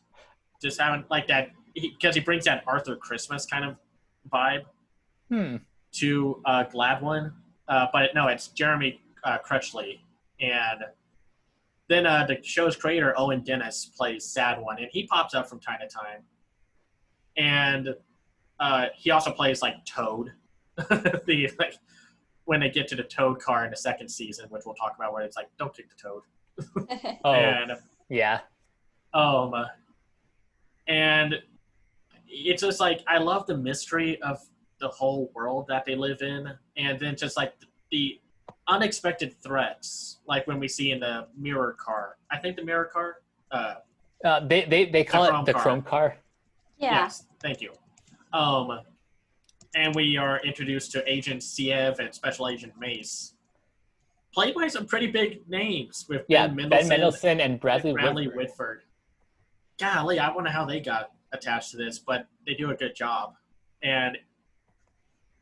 But yeah, I think season one, it's just great TV, just great animation, great writing. And then we hit, I guess, should we move on to season two? Yeah. Because now we come to the dreaded, oh no, how are they going to top season one with the sequel? Because, sequels sometimes don't pan out. And second seasons don't pan out. Season two somehow got to be better TV than the first season. And, I mean, both are great. Like, the whole show is great. Probably one of the most consistent shows on being made right now. But season two just hit the ground running from the word go. Because Tulip finishes her story arc in season one, and we follow Mirror Tulip, who escaped the Chrome car and is getting chased by the two agents, Agent Siev and Agent Mace. She runs into Jesse, a boy who is also in the car, played by Robbie Damon, and a fantastic, I'm going to say a glitch, named Alan Dracula, a deer with mysterious powers. So, what did y'all think about season two? I think season two is kind of my favorite example of there's no way we can top the first season, but we're gonna try anyway. And yeah, surprisingly enough, they do. By Thor's hammer, we're gonna top it whether we can or not. I think what I like the most about each season is how they really are different stories each time. Um, and also a pattern I noticed is that the seventh episode so far of the previous two seasons have set up the next one. Like episode 7 in book 1 was the Chrome Car, which introduced MT and her story, whereas episode 7 of book 2 introduces Simon and Grace, who are the leads of book 3. I think that's smart. Like, it leaves enough open in case there was going to be a third season to follow those new characters. Yeah, that's a really clever way to. It's a clever and very specific way to tie the seasons together. I mean, like, you could technically watch them, but they set them up, and they don't really rehash anything. You see cameos from other characters from the first season, but it's an entirely new season with new stories, new themes, like about identity and how you, like, who you are as an individual, how it defines you. And I just think that's so smart. Like, I think Owen Dennis and his team hit the nail on the head of how to tackle these new seasons. Kat, do you have any overall thoughts before we kind of maybe dive into what we liked about the second season? I thought it was really clever how they were able to make the idea of mirror police such a brutal threat. Like anything that's reflective, they could come out of and get you. Oh gosh, those guys are creepy. Yeah, yes. And I thought it was interesting how Jesse's problem was a different like take on Tulip's problem because like she might have been too aggressive while he might have been too passive and nice. Yeah, a theme that is talked about is just kind of the whole like putting yourself forward and when that's okay, because sometimes a lot like we all noticed. I think we all noticed a lot of the episodes do revolve around the fact that there are times where you need to be aggressive and to move forward, but there are other times where you need to step back and take a look at the situation. Exactly. Yeah, and I just love some of the cast that they get for these things. Like, let's see, like there's that creepy cloud with the map. Oh, Wayne Knight voices the cloud Marcel in the map car. Oh Yeah. yeah. It's like, first of all, I love Wayne Knight. Yes. And but it was just interesting to see how each of these unfold, and like there's the what was it, the family tree car. I think that was one of my favorite episodes because it's like about these two trees that are all just like bitter and growing out of control because of their anger towards one another, and they found like and a lot of their arguments are like the pettiest things. And and then there's golly, though I have to say I think one of my favorites is another one is the parasite car. I was just gonna say that one. That was Yeah, so creepy. Yeah, so in that car they run into a parasite that makes its home inside Alan Dracula's mouth, and his name is Perry the Parasite, voiced by one of the voice actors of Mystery Science Theater 3000's Crow, the robot, Bill Corbett. He took over the voice roles during the later half of the series, and I just golly, I just love how they tackle these characters and these ideas. All right, yeah. I want to talk about the mall car episode because it kind of puts a new spin on like the passengers that we see on the train. and this is kind of like the first time that we see passengers who are honestly trying to do the opposite of get off the train. Like they've pretty much created a whole religion out of the rightful conductor, and they think like 1-1 is kind of like a false god. What like Yeah, like the devil and such, and that's to me how like that's tackled. Like, go on. it's just kind of fascinating, like how this show kind of really they really explore morality on in a very gray sense, like we just talked about with the villain in book 1. Like her motivations are understandable, and she's not trying to like take over the world or anything. She just wants to like recreate her past.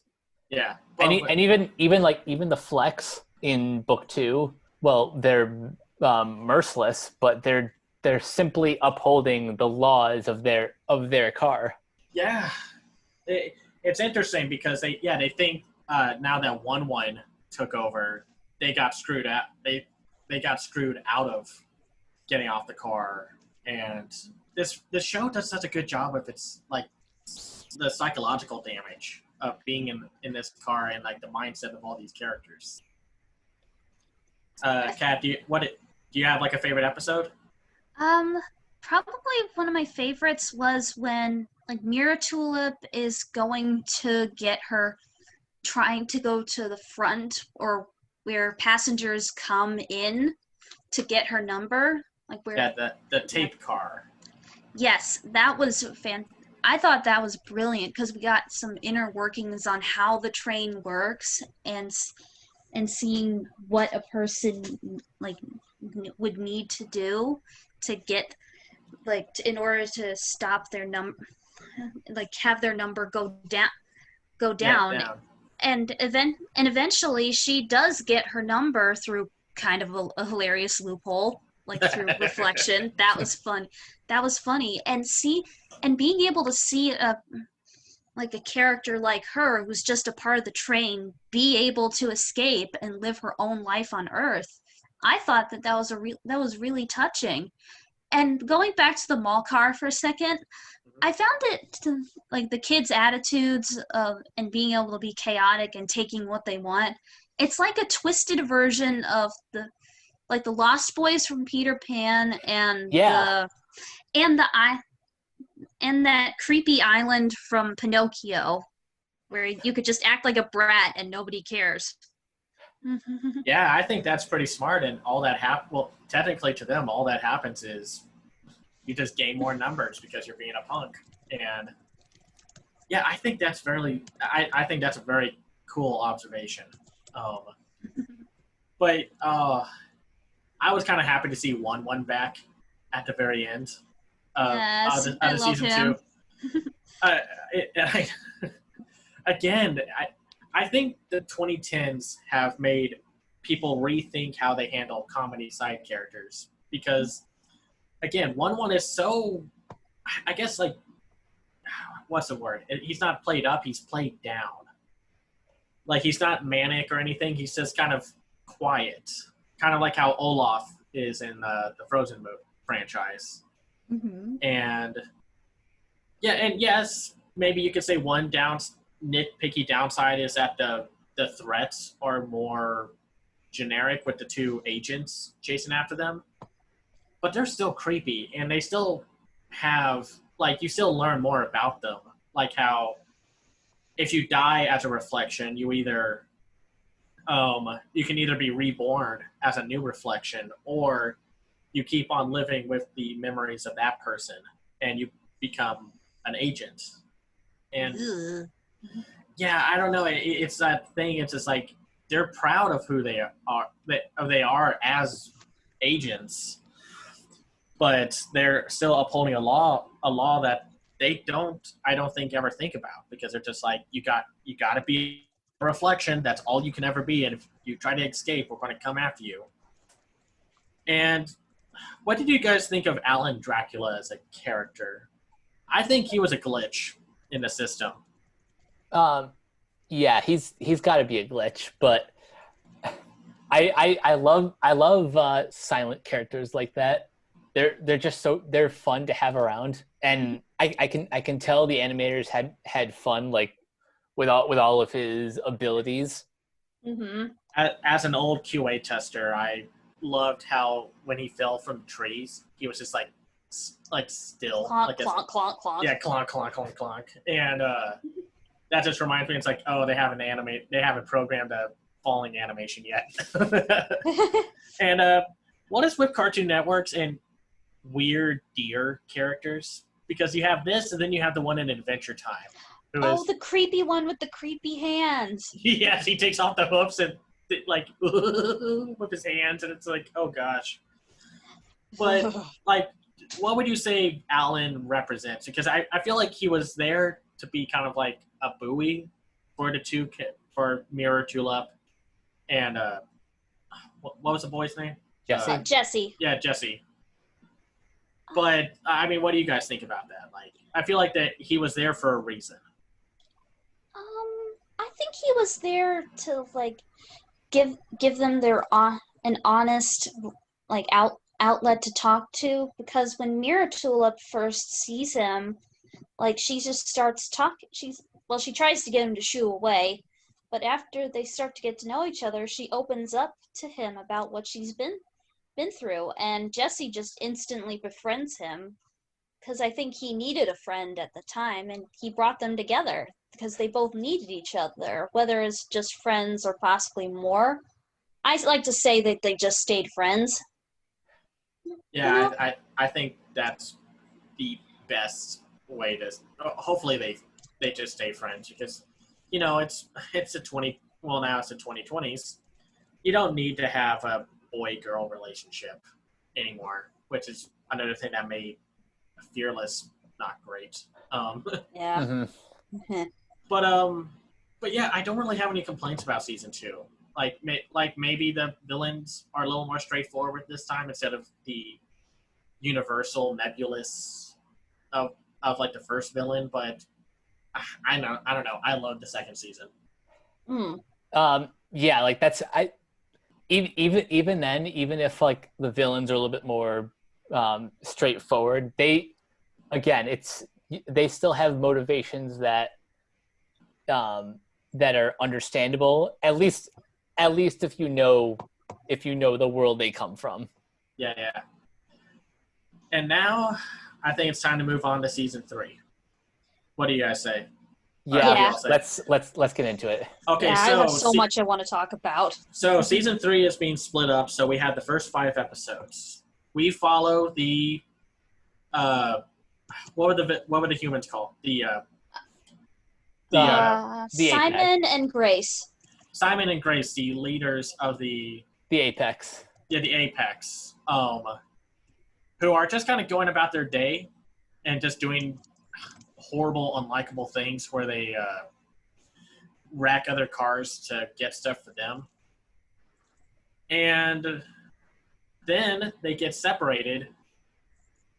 I forgot, how did they get separated? Because of a random car change, or I think it was a car change, and like it's Simon and Grace that get separated from the other kids, and they have to find their way back.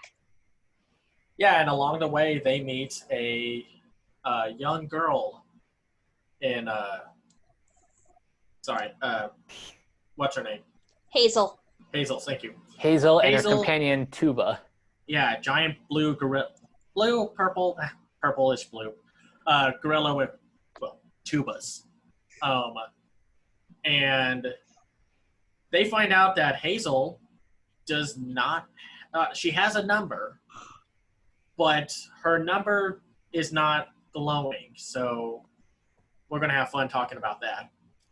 And then they team up to try to get to the conductor, to 1-1, to see what they can do with her, but also get back, but also to save you know what? We don't really need to go to the conductor. How about you just come back with us? And yeah, I think so far season 3 is pretty good. What about you two? It's certainly the darkest that the show Yes. gets. Ooh. Yeah, they don't. I guess since they're now on HBO Max, they're just like, let's just turn off the lights, go as dark as possible. Although, according to Owen Dennis on Twitter, he said that being on HBO Max has like changed nothing about the creative side of things, because it's still a Cartoon Network Studios production, but HBO Max is just giving them money. which makes the darker turn in the narrative all the more impressive. Oh, yes. Yeah, so they were willing. That's impressive. They were willing to go that dark. They're like, yeah, sure, why not? I like these new characters of Hazel and Tuba. Like, I think they bring an interesting mystery to it all. Like, why? And of course, we'll talk about the amazing cliffhanger in episode 5. But like, your first like observation of these new characters is that Hazel doesn't. I mean, she has a number, but it's not glowing. Would you guys have thought that maybe it was like Hazel's part of the system? And of course, this is before what happens with episode 5. Like, what were your impressions on Hazel? I honestly wasn't sure what the deal was, like, but I knew something was up, because all the other humans have glowing numbers, but this is like, she's the first character not to have that. So you're automatically going to assume either she's a denizen on the train, or I don't know, something went wrong, and when she came aboard, the number system broke or something. Yeah. Who knows? Yeah, who knows? We still have like 5 more episodes to branch all this together. So maybe it could be a consequence of what happened with Mirror Tulip and Jesse getting off the train together. It could be an unforeseen consequence. Yeah, like with my QA testing experience, you can't just be like get rid of the glitch, because that might also cause other glitches. So yeah, I think maybe, and we'll see what happens. And of course, what we know now with Hazel, we'll have to see what happens if that had any actual consequences. And yeah, because I feel like she is a part of the train, because then it's like she grew up with Tuba, the gorilla. And first off, I just want to say I love Tuba and her voice actor Diane Delano. I just thought the two of them were great. Like a good set of new characters to follow, and I love Tuba's very dry delivery of her lines. But yeah, no, and it's interesting to see like these two hooligans really with Grace and Simon, voiced by Kirby Howell Baptiste and Kyle McCarley. Just like put them in a situation that they're not familiar with, and I love their chemistry with one another. Of course, before we know what happens with episode 5, we'll get to that. Like I always like these kind of stories where these antagonistic characters start to unravel and become better. I guess you would say, like, better people. Mm-hmm. And I love the again, I just love the writing in this show. It's so strong. It's like no matter how absurd the cars are, the cars have thematic weight to what's going on with them. Like the Le Chat Chalet car, you get to learn a little more about Simon. And of course, we get our lovely returning character of the cat. And also Randall. We forgot to talk about him in book 1.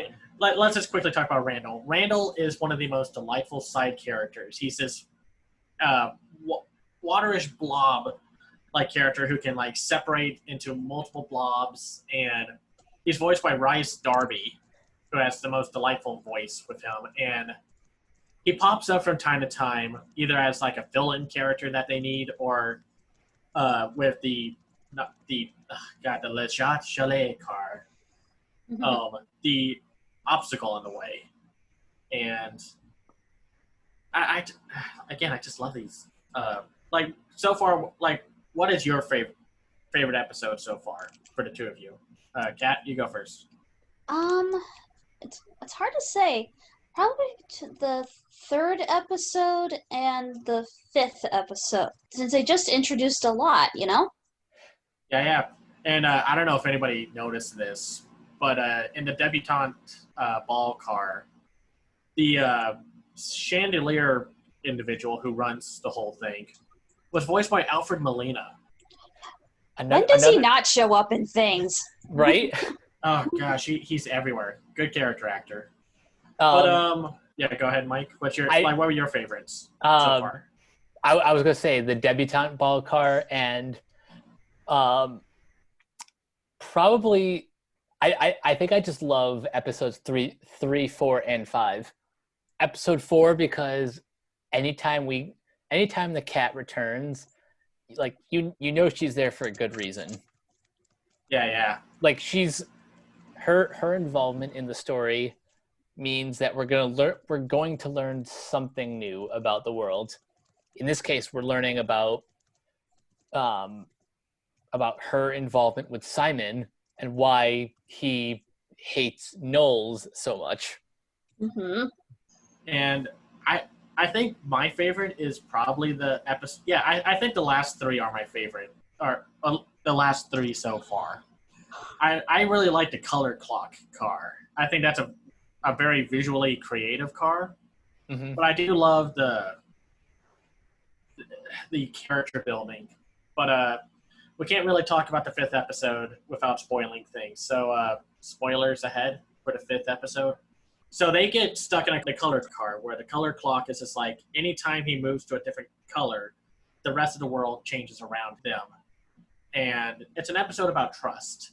And they have to grab keys to take with them, but then, like, of course, work around the fact that anytime the color changes, the landscape around them changes. And unfortunately, when we think Simon is going to be a good boy, like he should be, unfortunately, by the end of the episode, he betrays Tuba because his plan was to get Tuba away because Tuba was the biggest threat to the two of them.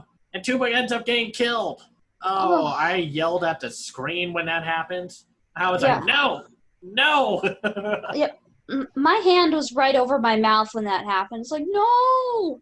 And even though they cut away from what happens, it's still pretty gruesome. Like, again, it's a family show, but they still show... It's like, what's left to the imagination and such is much scarier than what you actually see. And I think that's what makes it more impactful if you don't show it. Yeah, and I know like there's a few irksome things about like animation conversations about stuff like that where it's like, why don't you just show it? And it's like, you're on HBO Max, show it. And it's like, no, like you just said, not showing it is more impactful. But on top of that, that's not even the biggest twist. Hazel is not what she's not a little kid. She's a creepy little turtle monster. Or as far as we know, she's a turtle monster or something. She is obviously, like, you find out that she's part of the car. She's not a passenger on the car. Or at least so far, as we know, we don't know what she is now because the theory of her being pure human is not the case anymore. What did you all think about that cliffhanger? I was right in the fact that now it makes sense why her number wasn't glowing, but I still have questions. Part of me is wondering, like, okay, so she's not a human, so does that mean is she a glitch, like we think Alan Dracula is, or was she maybe created in the unfinished car? That was the turtle the turtle car. Um, Yeah. there's so many questions. Yeah, if there's one real criticism that I have for this season, I do not like the fact that they split this season up. You cannot. I mean, it's entirely a nitpick, personal thing. You cannot leave us on a little girl turning into a creepy turtle thing, and then just be like, "Oh, well, you got to wait until next week." And it's like, no, don't do that. Kat, what did you think of the twist? Well, even going before that a little bit, when Simon smugly told her that she that he killed Tuba and said, "Hey, you're better off without her," and she was distraught. I think I'm gonna go with Michael's theory on she could be from the unfinished turtle car. Like maybe she was an experiment by Amelia or something. Yeah, that's what I was thinking. Like, could she maybe be like an attempt to clone herself, or maybe that's her Clone her daughter. love or something. Yeah, that, There's so many possibilities. yeah, and it's hard to make any like concrete judgments or theories right now because, well, first off, I don't know how they're going to redeem Simon after all this. That I don't think he's getting redeemed. I think. Do you think he's going to like suffer a fate like he either gets deleted, killed outside the car, or in one of the cars, or like what? Let's not make any like official bets, but like Michael, what do you think is going to happen to Simon? I think he. I think something. I don't think he's going to get killed, but something is going to happen to him. You know what? Maybe he will be the first passenger who dies on the train. That would be interesting. I wouldn't put it past them to do that, but Because here's the thing. After what he did to Tuba, I don't think there's room in this story to redeem him. I think he's at the point of no return. yeah, once you kill one of the major characters, it's kind of hard to do that. Kat, what do you think is going to happen to Simon?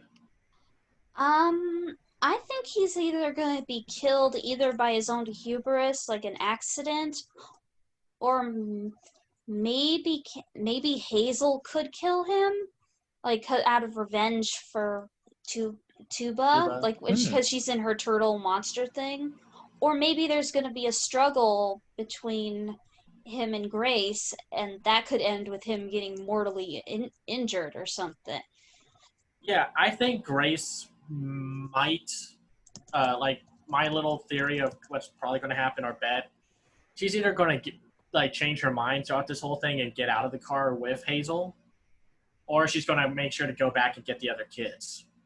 And I think Simon is either going to fall, meet a fate with those creepy cockroach things outside of the car train, or the train's going to turn him into a glitch and he's going to get stuck in a car, permanently, be a permanent fixation on in one of those mini constant changing cars. Kind of like that Black Mirror episode with Jesse Plemons as the video game designer who traps the memories of some of his coworkers as characters in the game.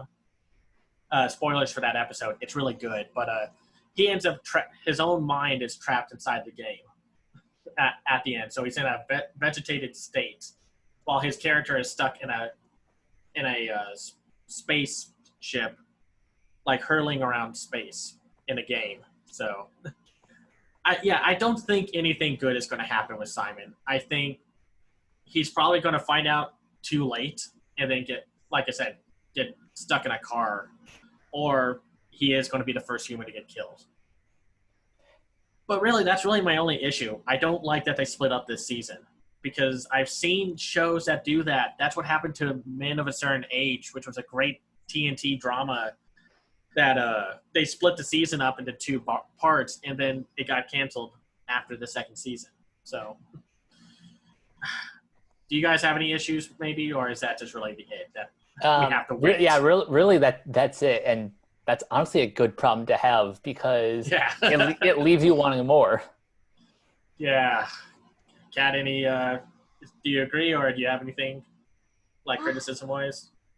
Um, I wish that they could have just like released it like the way they usually did. Yeah. At least it would like have it be a daily thing instead of this weird release. It's like, oh, you're getting the first 5 episodes, but you gotta wait to get the episodes 6 through 8, and you gotta wait for the finale. Yeah.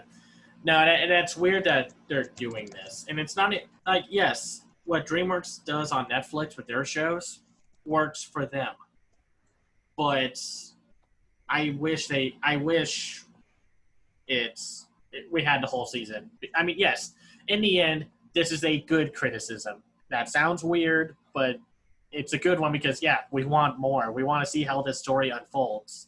And according to the creator, this might be the last season because the team, like, they want to make more, but everyone else is already working on something else right now. They've disbanded the team and such.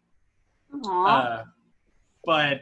And it's also going to depend on the viewer numbers, which I'm sure are going to be great because I hope so. I hope so.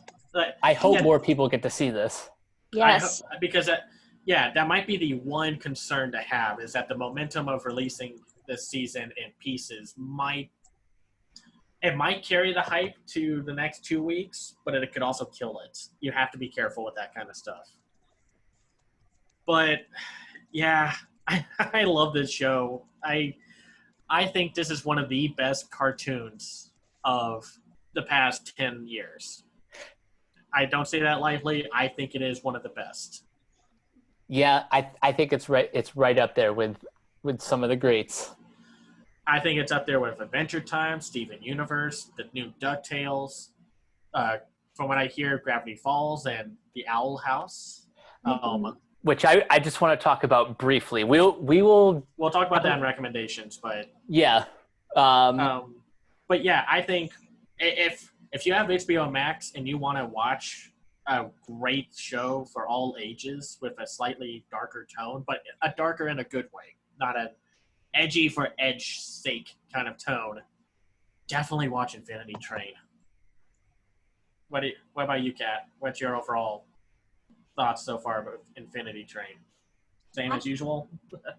I think what they've done is amazing. Like they've taken something that was already pretty dark and cerebral, and managed to make it even more dark and cerebral, like questioning morality and identity.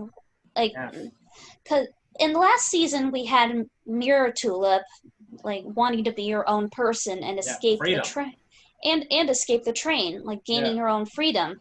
Meanwhile, Simon and Grace, they are having the idea that the train is just their plaything, and anything else, like it's free for them to keep or destroy, and like as they see fit, even if it is sentient, and that's pretty twisted to think about. Would you recommend people check this show out? Oh yes, absolutely. Mike, what about you?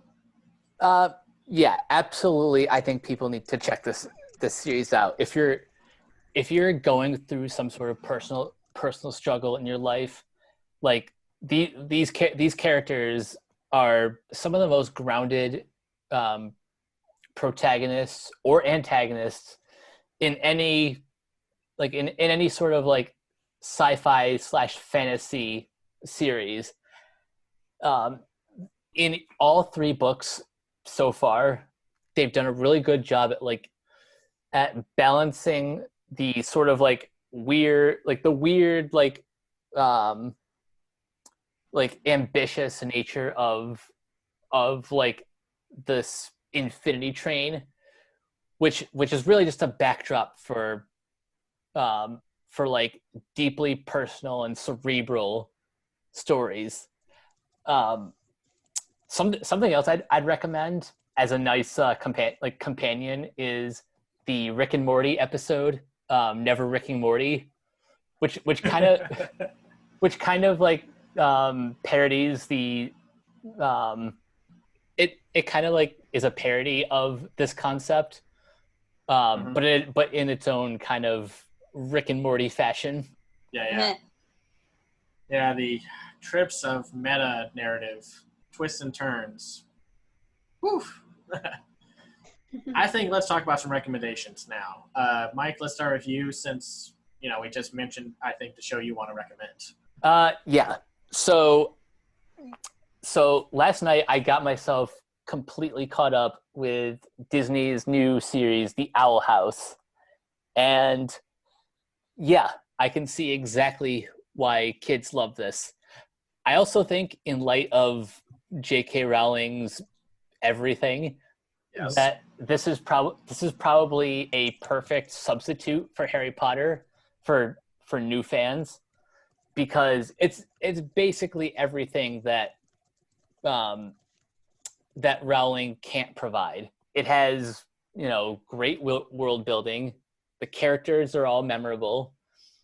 And for a Disney series, this is a bold step in terms of LGBTQ representation.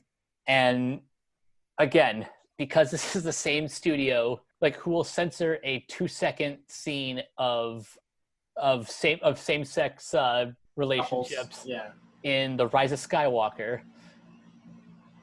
This is a big step for them. Yeah, I heard about that, and it's such a good thing. But Disney, you gotta start just letting these things happen. LGBT plus people exist. Just let that thing happen. Nickelodeon has let it happen nonchalantly, with no issues whatsoever. Paranorman let it happen at the very end of its movie, and I don't even want to mention how many anime films or Japanese animated films I've seen that are just let's just have a gay romance. There's nothing wrong with that. It's you can only use overseas markets as an excuse for so long. Yeah, because my goodness, at least look at Cartoon Network. They've managed to fit at least four same-sex kisses on some of their shows. 2 from OKKO, one on Steven Universe, and 1 on Adventure Time. Hello. Yeah, no, it's you're all about families. Well, families do include the LGBTQ plus community. So get on that. Stop trying to prevent it from happening, because you live like a bunch of cowards if you do so. So, and a 2-second line from something like Onward doesn't count, or it shouldn't count as we did it, and it's just no, that's not enough anymore. Exactly. Start implementing it. And you're doing it with that, we talked about this last time, the Pixar Spark short, the one with the guy gets his brain swapped with the dog. Oh yeah, Out. Yes. And that's great. So do that. Yes. Do that. So just stop trying to prevent it or whatever. Kat, what's your recommendation? Well, since Michael got Owl House, I think I have to recommend Amphibia. I have yet to watch that show, but I hear it's great. Yeah, Okay. Same. That's probably the next one on my list. That or Gravity Falls, because yes, my goal right now is to complete all of the recent Disney animated series. Same. I know we got to do that, and we got to catch up on Voltron and She-Ra. And there's a lot on our plate. Yeah, we already have Kippo and the Age of Wonder Beasts, so I've got to watch that. It's so good. It's just watch. It's on Netflix. Watch it. It's great. For my and by the way, Kat, you sent me a message about this. That pilot we were talking about earlier was Trick Moon, and if you haven't seen that, pilot yet, do so. It's a very cute pilot. You get to hear Kath say again. Yay! Ooh, yay! Oh, I am so happy to hear her voice again. She plays the second main character, the young girl. Yeah, I think that her name is Pocket. Yeah, Pocket. And I love all the new talent that's coming in, but I'm still gonna have a soft spot for like Kath Sose, Tara Strong, Phil Lamar, Rob Paulson, to some degree Jim Cummings, because those were the voice actors I grew up with. Yeah, and they're rock stars in the voice acting community. Yeah, and but yeah, it's so yeah, definitely watch Trick Moon. The pilot's really cute. I hope Cartoon Network picks it up.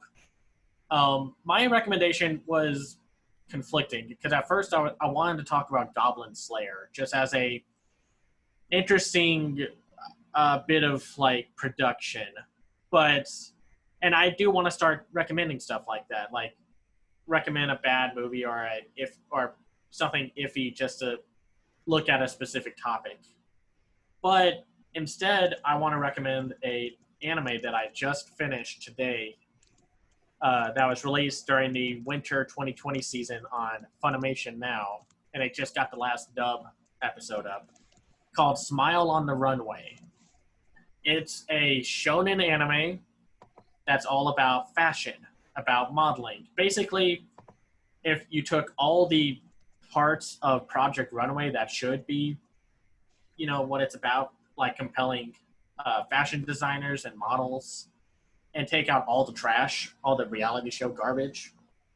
And it's about a high schooler who wants to be a model, but unfortunately, due to her height, because of baloney and not the meat, but just like BS that she has to go through because she's not tall enough. She's having to struggle making it to the big times, and she befriends a boy named first of all, her name is Ikuto Tsumura, and she befriends a boy named Chiyuki Fujito, who is a super talented, if rough around the edges, guy who wants to make clothes.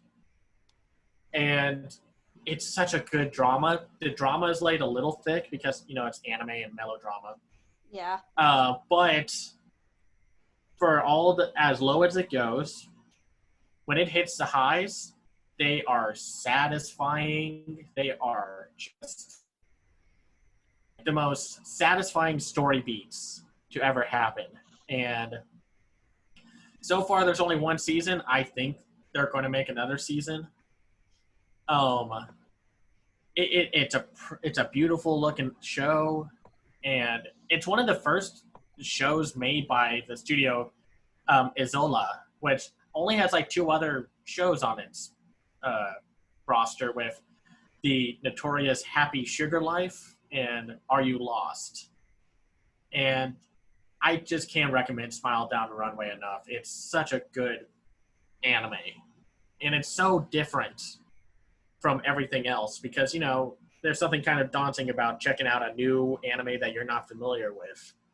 But that's the fun of it, to just go out there and watch something that you might not like. And I hate the thing that a lot of internet critics have made a thing. It's like, if you're a guy, you can't like cute stuff. You can't like girly things. You gotta like the blood, the violence, the action, the ladies.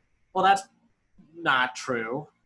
I love cooking shows. I love cute things. I loved Project Runway for when I watched it. And it's like, I want to break that barrier down, like that belief down, because I just think that like what you want to like, watch whatever makes you happy. And Smile Down the Runway almost had me in tears by the end of it.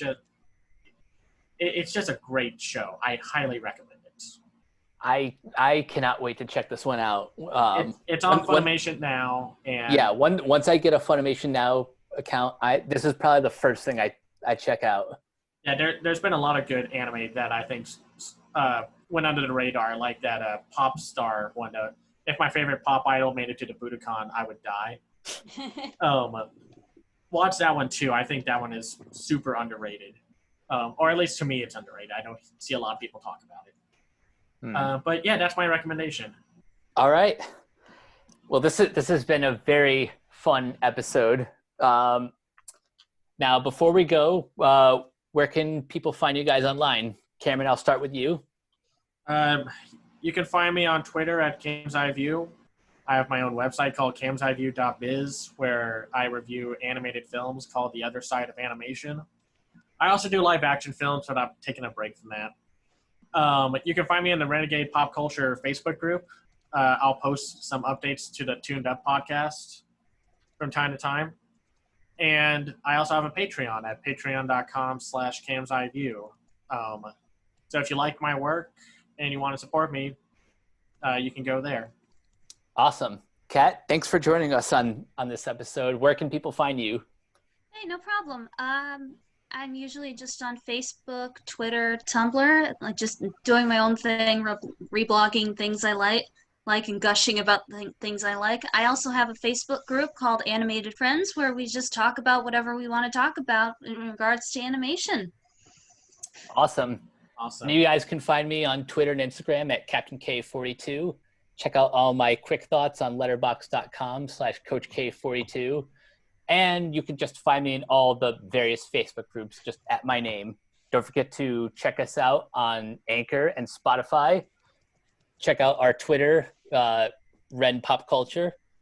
And last but not least, check out our website, renegadepopculture.com. Need an escape? So do we. That's it for this episode of Tooned Up. We will catch you guys later. Peace. Bye.